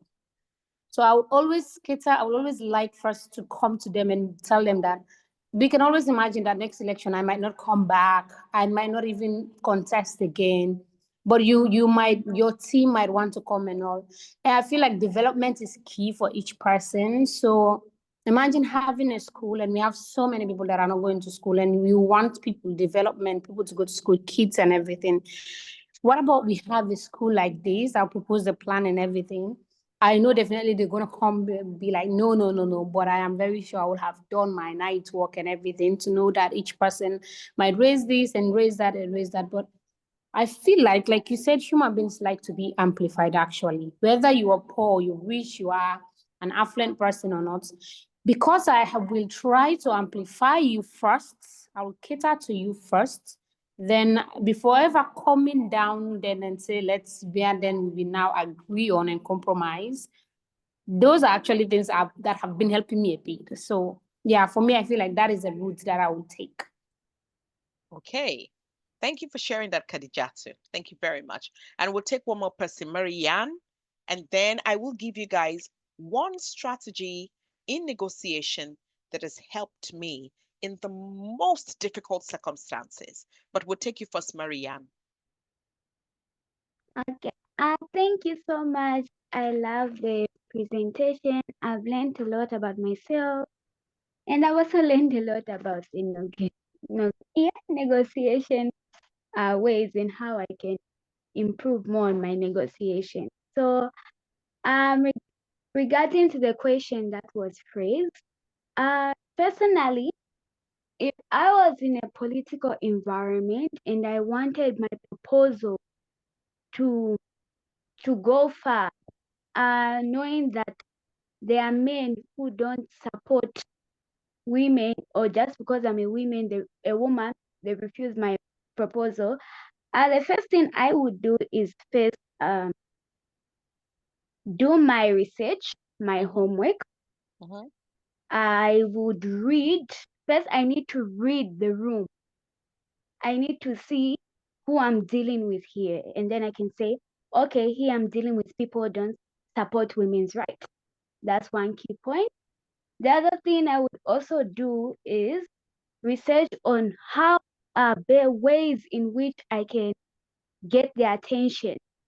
Ways in which once I just say one word and that's all, I have the attention of the entire room. The other way, as you said earlier, active listening. You listen, you need to first listen more rather than responding. You need to first understand and get the key points, what they are trying to say, so that it can help in your response. Because if we just respond without listening, then we haven't made anything at all. Then the proposal and everything that we said was completely useless. So, for example, I'm dealing with the men majority, yes, the men in the room. And then, example, I can say that one of these men, they have a bad reputation in the society. Maybe you can see there that maybe they were involved in, you can say, what can I say, an example, corruption. They were involved in corruption and everything like that. And then I bring in a proposal. Maybe I can say my proposal, I want them to do community awareness on empowering young girls to know about their rights, and also community awareness on issues, health issues such as HIV. They refuse my proposal. I can now come in and tell them by saying that, okay, since my work here is not going anywhere, how I can continue bringing in my work, I can just basically tell them that if you invest into my work and you do what I want you to do, it can be an advantage to you, because you involving yourself in community awareness can also boost your reputation. Imagine if the society, people see that you are active in human rights or you're active in women's rights. It will actually boost your reputation, and people will forget that you once did, or you once involved yourself in corruption. So what if they were already involved in human rights? I'm going to tilt the boat a little. What if they are already involved in human rights? If they're already involved in human rights, it can also be an advantage, because it would even make life easier for them. Like, rather than if they're already in human rights, and I said earlier that it can be also human rights and also taking awareness in public health such as HIV. They can also venture into the HIV awareness, because there are so many people who are sick, and the stigma around can actually also help in boosting their image. Okay, thank you, Marianne. Thank you very much. And thank you everyone who has shared. You guys have just been incredible, honestly. You've just all been incredible, and your answers were just brilliant. So here is something you have to recognize.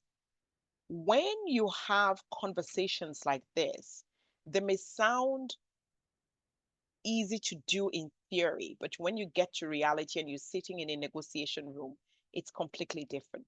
Most of the time, it's completely different, especially when you have people who are coming with the intent to make your very good intention look like rubbish. No matter what you say, no matter what you do, they will say no. So they've come. For example, in Ireland, we have this party, this political party, who, whenever there's a motion that has to do with progressing something, they will always vote no. And so the fear always is that if they are in the majority, it will stall a lot of things. So let me share with you a strategy that I've always used. I learned to use it when I got into politics, and it has worked like magic. What I will always do is I will use the example that one of you had used earlier on. Say, for example, if it's to do with reproductive health, I bring the women who are the people I'm fighting for. I bring them into the meeting room.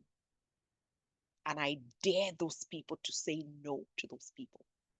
I dare the politicians to say no to those people. Remember what I said about how you frame your message. So I frame my motion in a way that the motion is not coming from me. The motion is for the people. I'll give an example. So there was a time, and this is a real example, just after COVID, post-COVID, I wanted to make my town one of the very active outdoor dining towns in Ireland. So I knew that the national government had some money that they had drawn down from Europe, and they were going to disburse this money to counties. So counties in Ireland would be like states. Some of the places you guys would call states. For example, in Nigeria, you have states. So a county in Ireland would be like a state. So my county, I wanted my county to benefit from that funding that was coming from national level. So I had brought a motion forward that we should have outdoor dining to be able to support the businesses in hospitality, especially the restaurants and all other businesses that, have support the night economy.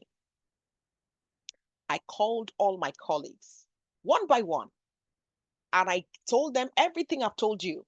This is what is the benefit for you. You're going to look good. You're going to do this exactly. Mary, and what you were sharing there, you're going to look good. When people hear you, they would think this, they would think that.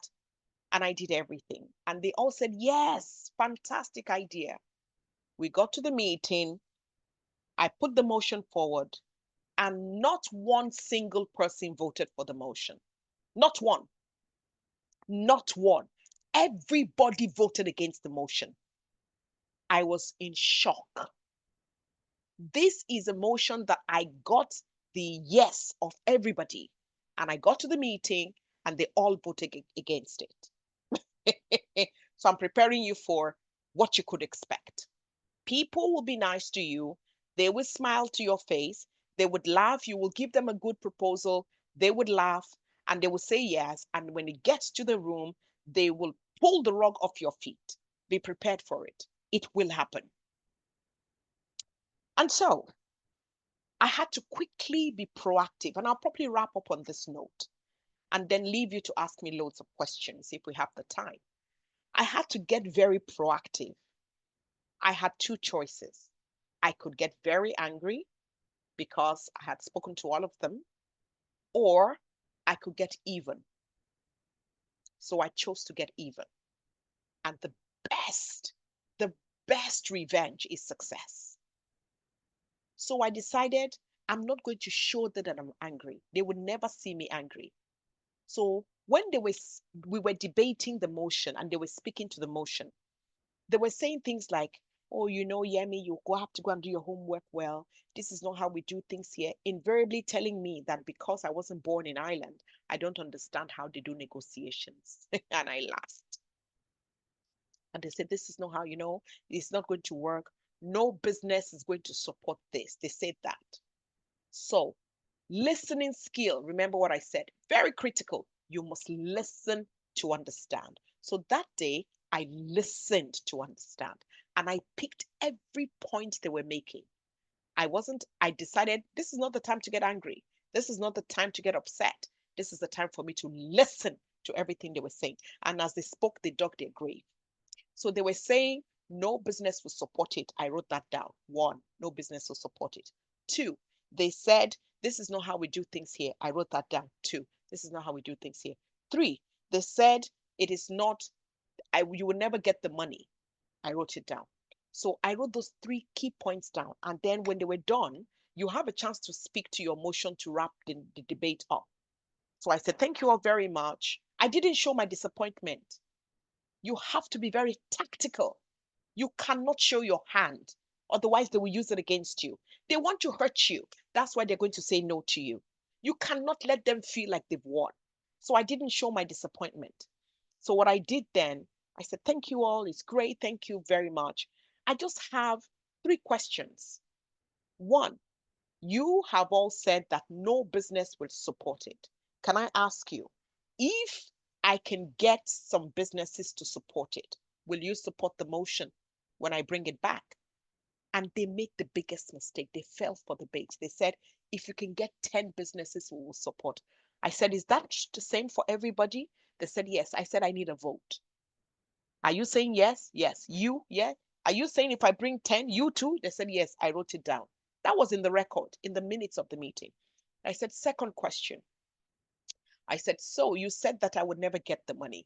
So are you telling me that if I get the money from national, you will support the motion if I bring it back? They said, yes. This was 12 million euros. They thought I would never get 12 million euros. Are you saying if I get it? They said, yes. I say, you say yes, yes. If I get 12 million, yes. If I get 12 million, yes. Okay, thank you. I wrote it down. And then the other one, they said, no, they had said no business will support it. I would never get the money. I'm trying to remember what the third one was. This is not how we do things here.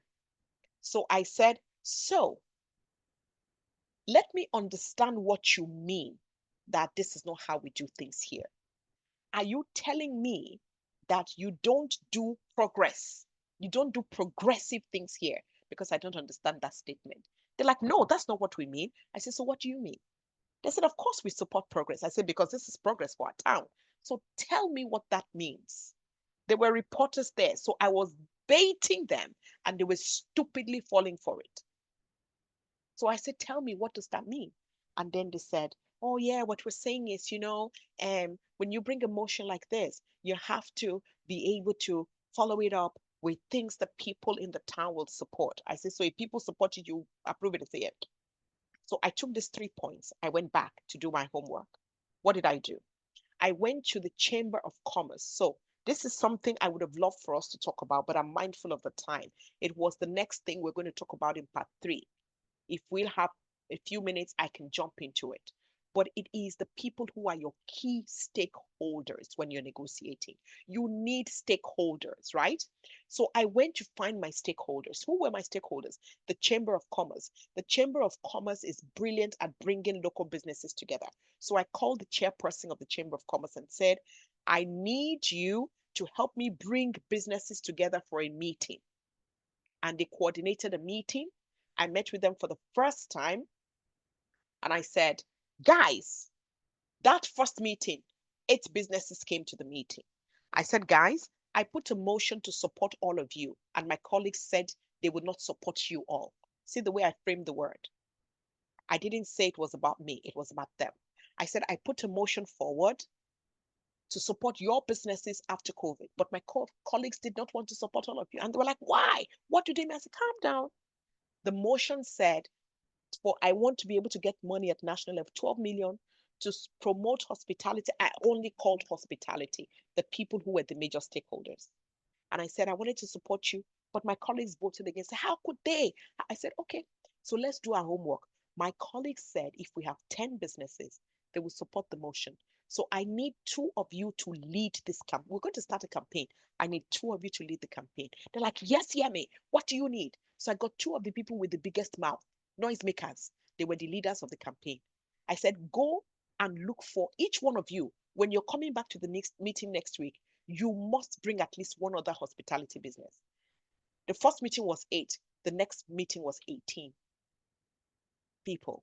I will cut a long story short. 6 months later, I brought the motion back to the council and I told the businesses, I need 10 of you to come to the meeting with me. You're sitting at the back. You can't say a word. You're just sitting there. And I told them where to sit. I need you to sit opposite the opposition so they can look to your face. You can see them. They're looking at you, eyeball to eyeball. And I want to dare them to say no with you in the room. So I brought the stakeholders to the meeting. And we went back to that meeting. I brought the motion back and I said, this motion is being represented. I presented this 6 months ago. And this time I'm presenting this motion on behalf of the local businesses, the hospitality businesses. And they've asked me to present this on their behalf, asking for all of you to vote for us to have hospitality business. My sisters, you needed to have seen the way my colleagues were speaking. They all said, the first person that raised their hand to speak to the motion said, yes, this is a fantastic motion, very critical for our community right now.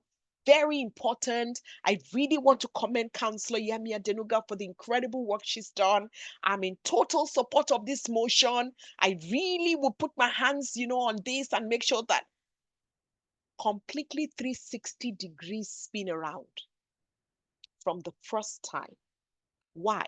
Because the people who the motion was about were in the room.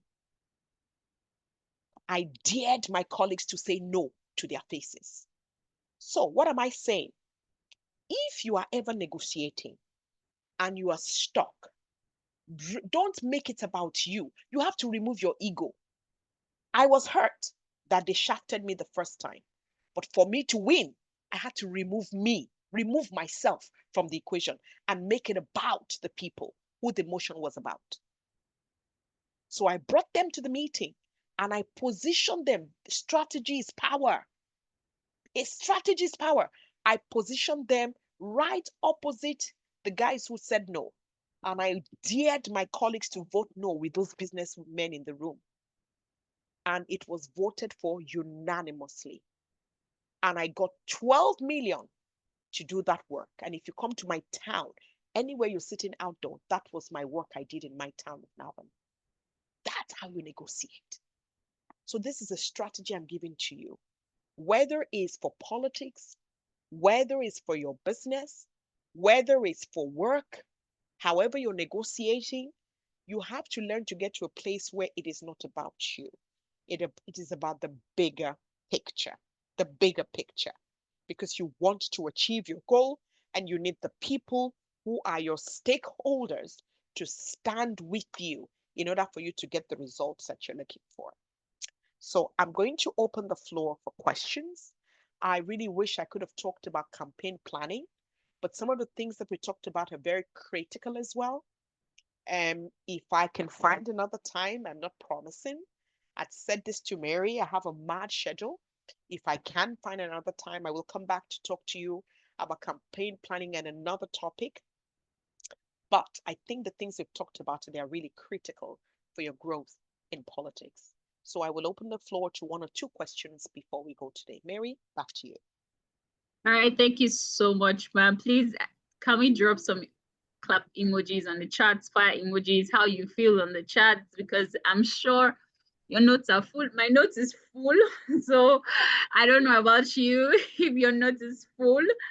Yeah, my notes are full, and Mama has dropped so much, like from knowing your person down to negotiation. She has dropped so much. We're here for negotiation class, but trust me, the part on knowing who you are, I feel that was the most important part of this session, right? If you follow through from the very beginning, the part of knowing who you are and knowing your story is, the most important thing when it comes to negotiation, because that is actually what you bring to the table. Anyways, I'm not here to teach.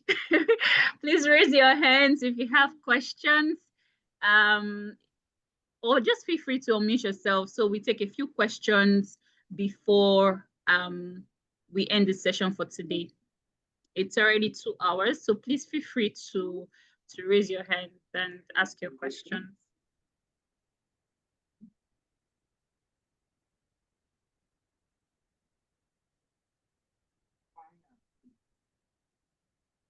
Does it mean that you all have the answer from all you've heard now? Seems so. It seems ask so. me a question, or I may ask you a question, and don't be dropping out of the class. Just ask me anything that you're thinking about. There's no stupid question. There's no wrong or right answer.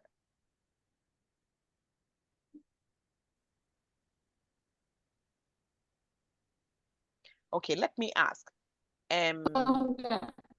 Go on, Jacinta. We'll take Jacinta first. Thank you very much. Your session was just out of this world to start with. But then I think from the onset of your story, you said something that struck me. You made mention of the fact that when they approached you the first time, you said no because you're looking at the politics from the lens of the African context, which is something I think is our greatest challenge. Those of us who want to make impact in Africa, our dynamics are just different. Mhm. So how exactly do you think we should position ourselves as people who want to keep to a life of integrity and being true to what we believe in, and then navigating politics within Africa in terms of negotiation? Okay, that's a fantastic question. Absolutely fantastic question. The first thing you have to think about is your community. And I'm not saying your community in terms of your village or your town. I'm talking about the people you build to surround you. Very critical. Very, very critical. So you cannot walk alone in politics. You need a group of people who will hold your hand when you're weak and out and weary and tired and worn. So the first thing you want to do is start to look for those people and build a community around yourself. These are the people who will speak about you, who will speak of you, who will speak uh, anything that has to do with you in rooms that you probably would never enter. You need to find those people. You cannot be a lone ranger.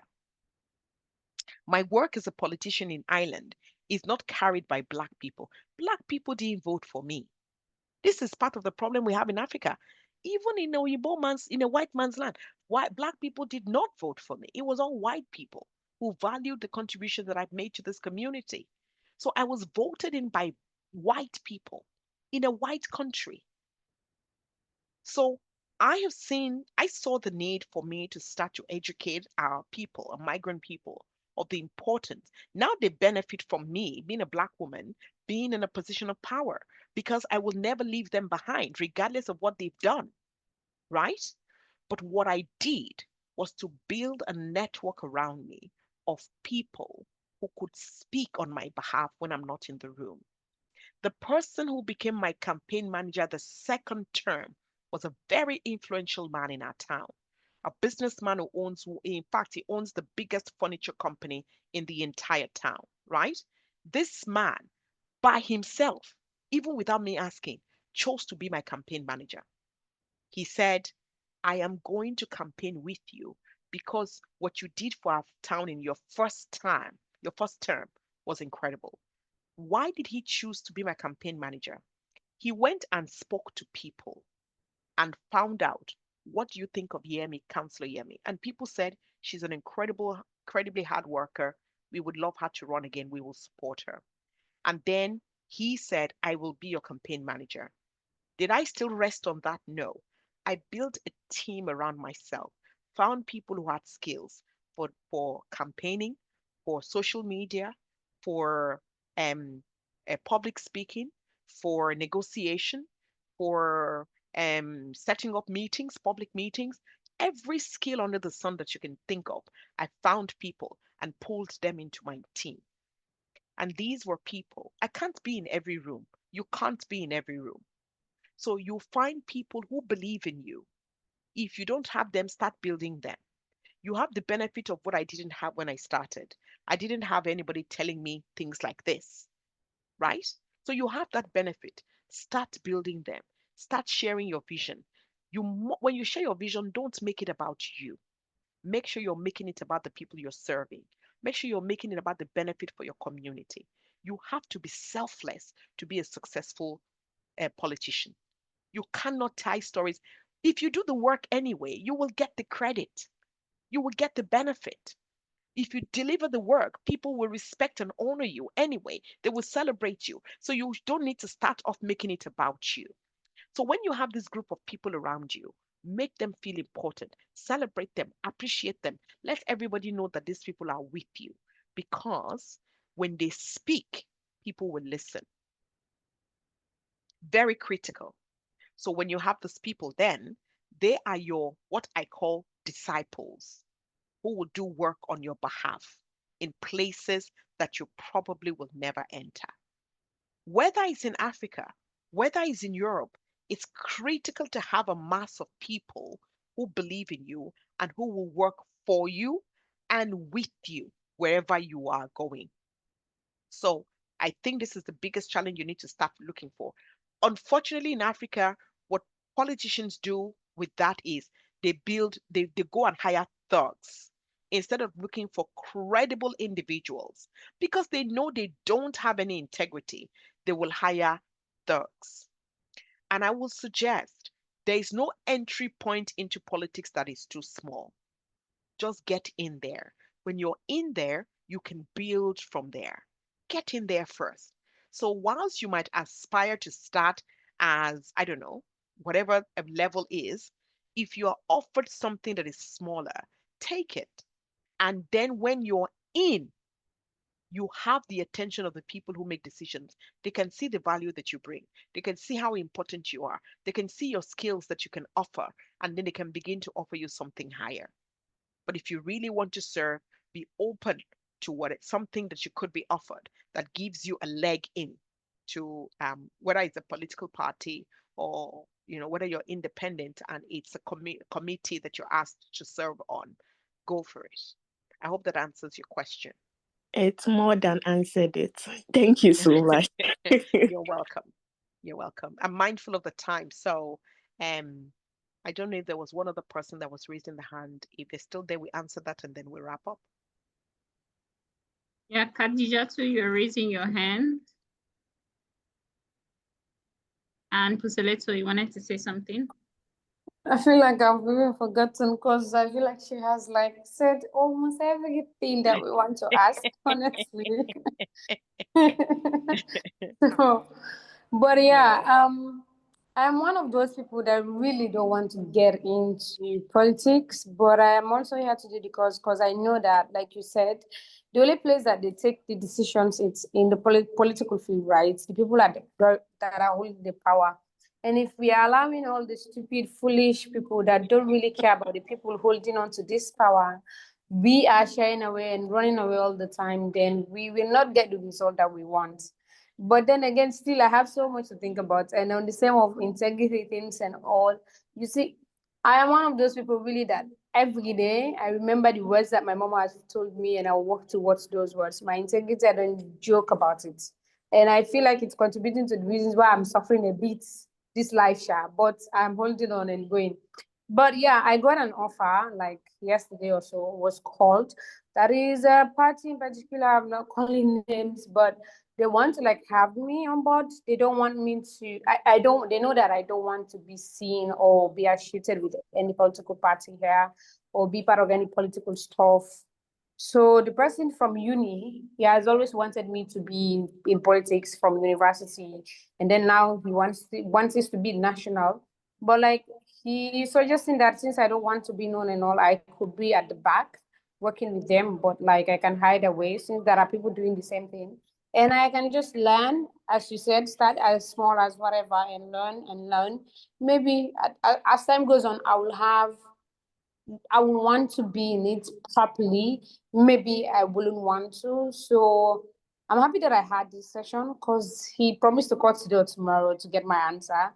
Now I know I have something to respond to, and I will take on his offer and see how it goes. Thank you. Good woman, Khadijat. Very good.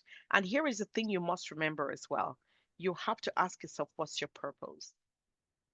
What's your purpose? I said this before, and I'll say it again to bring it home for all of you.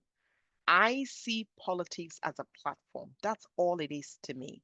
I think it's one of the reasons it has enabled me to stay consistent and to save my name with integrity. It is a platform, and I'm going to use it to do good. I'm going to use it to fulfill my purpose. One of my goals is to make Ireland a better place because I am here. Ireland has to be better because I am here. It cannot get worse. It has to be better. And so I have a goal to use politics as a platform to make it better.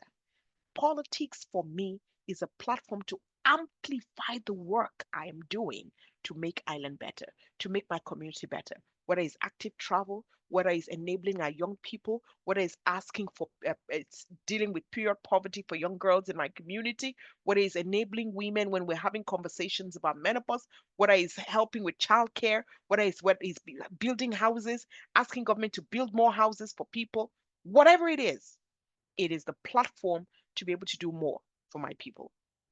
And so I never take it beyond that.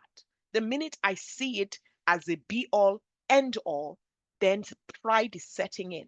And I'm not going to be doing the work. I'm going to be feeling like this is my father's inheritance, which is what is happening in Africa.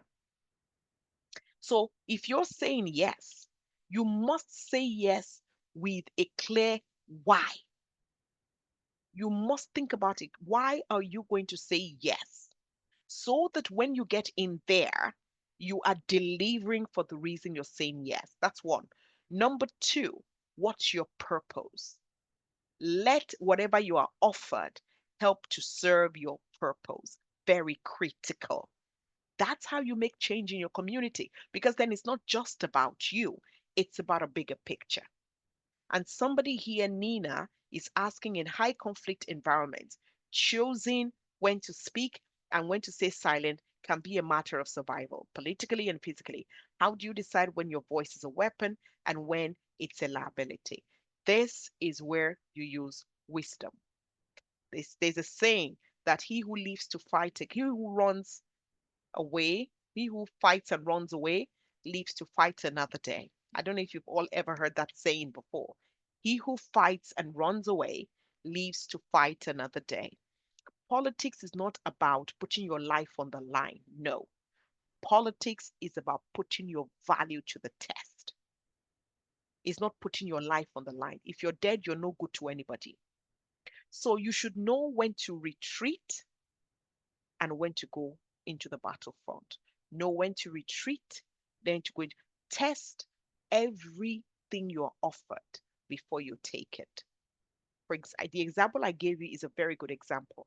I didn't show emotions. I didn't tell them how hurt I was. I got home and I almost cried. I was very pained. Like, why would all this pale male white men do this to me? But then at the end of the day, who won? I did. Strategy is power. When you find yourself in a dangerous situation, that's not the time to be shouting and saying, I'm a powerful, strong woman. No, there is wisdom in silence sometimes. Know when to retreat, know when to surrender. You can only be useful when you're alive. So your voice is powerful if it can influence a situation. If it can't, be quiet, stay alive, so that you can still use that same voice to get the people who are doing injustice, get them arrested. Use wisdom, and get understanding. Very critical. Very critical.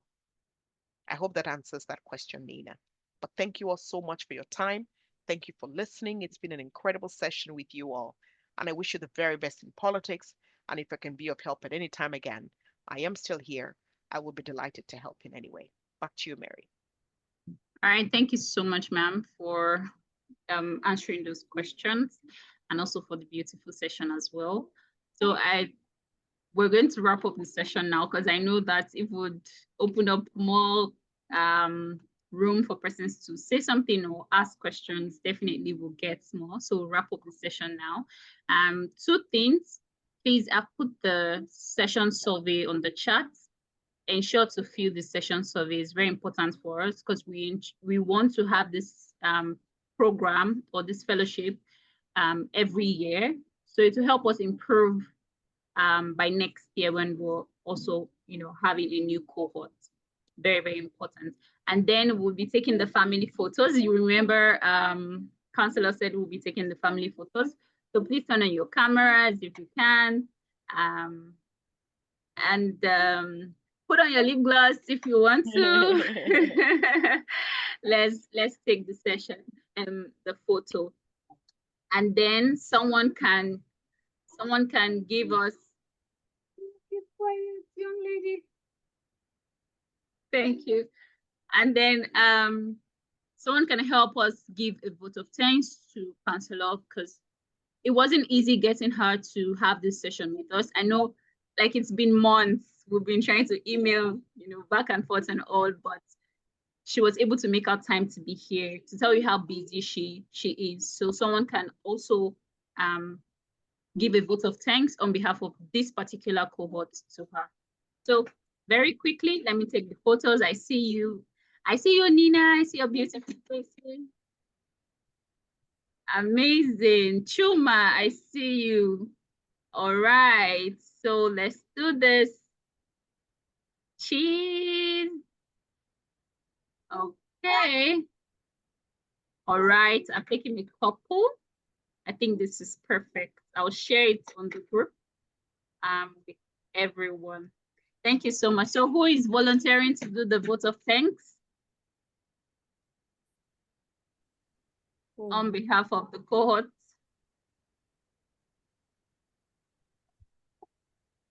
So on behalf of the cohort, on behalf of the organization, we are extremely happy. Honestly, this is one of the best sessions we have had.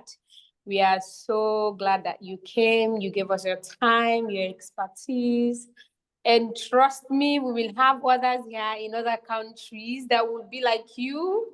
And we will be saying, yeah, we had a tutor that was like this. We are so grateful. Thank you so much. God bless you. God bless your family. I'm also a Christian, so I don't know how to say bless you other than that way. God will add and increase you. And Ireland will always know that, yes, a Black woman was here that was from Nigeria. Thank you so much. God bless you, Ma. Woo-hoo! Thank you so All much, right. Khadijatu. Thank you. Bless you. All right. Thank you. Thank you, Khadija. Thank you so much, ma'am. I want to say thank you again on behalf of Miss Mary Zobo, who is our founder and executive director. Thank you so much for being here today. Confiance, I see your hand is up. You want to say something? Yeah. I just also wanted to give out my personal appreciation for this session. To me, it has not worked mainly on the session, on the experience that our trainers offered, but it has also built me, I myself personally. I've been asking myself, living in a refugee settlement that I've been in right now for 10 years in Uganda, and I ask myself, is it going to be a day that I would really want to become the person that I always dream of? And really it happens the way I always dream of it. This has been a question that has been challenging me. 3 weeks ago, it even reached an extent because we were now cut off ration or humanitarian assistance. Automatically, we are now receiving zero assistance. So I was like, if life is now hard in a refugee setting, am I really going to make it and become that person that I want to become? So from this experience, I would say I myself, it has really supported me this session, seeing that a Nigerian woman can become part of the government in a foreign country. It's giving me hope that no matter what I'm facing right now, I would truly become and be the person that I always dream of becoming. Amen. If I truly work in purpose and live the passion. That's what I wanted to say. Thank you. Wow. Confiance, that is really powerful testimonial to share, I have to say. Absolutely powerful. And thank you for sharing it. And this is what I will just say to you and to everyone who is still in this room now. The people you meet, whoever they are, there is never, I'm a firm believer, that is never a meeting that is by coincidence. Most meetings are God orchestrated. It's up to you what you do with it.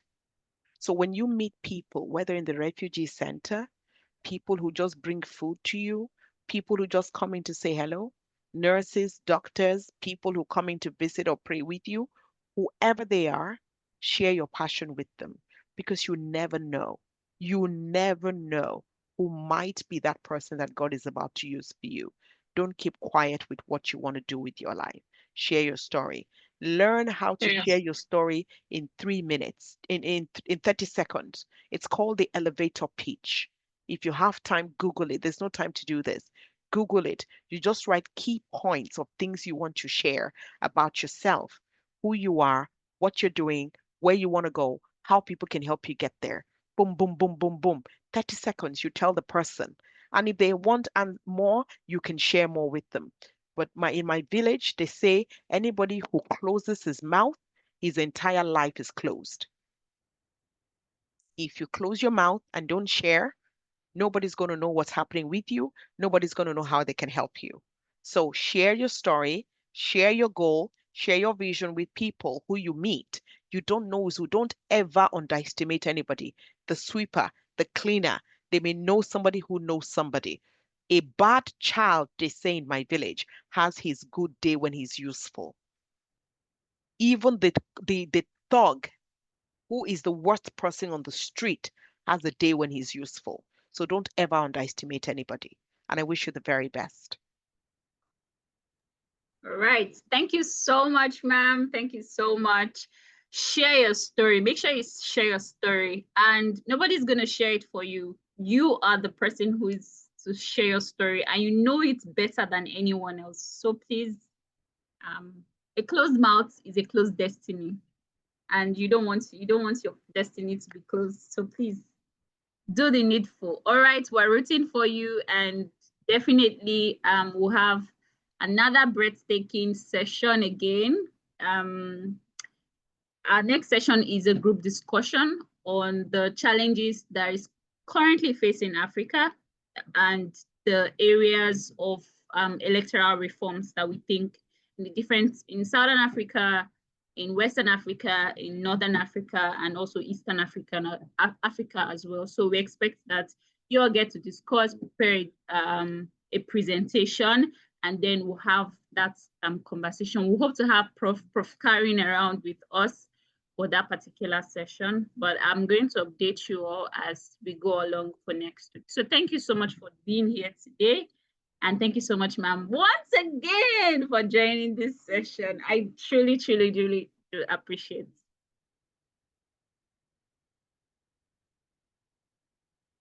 We can hear you, ma'am. Apologies, I forgot I'd put myself on mute. God bless you all. Thank you for your time. Thank you for being here. And I wish you the very best. God be with you all. Bye-bye. All right. Bye for now. Bye for now.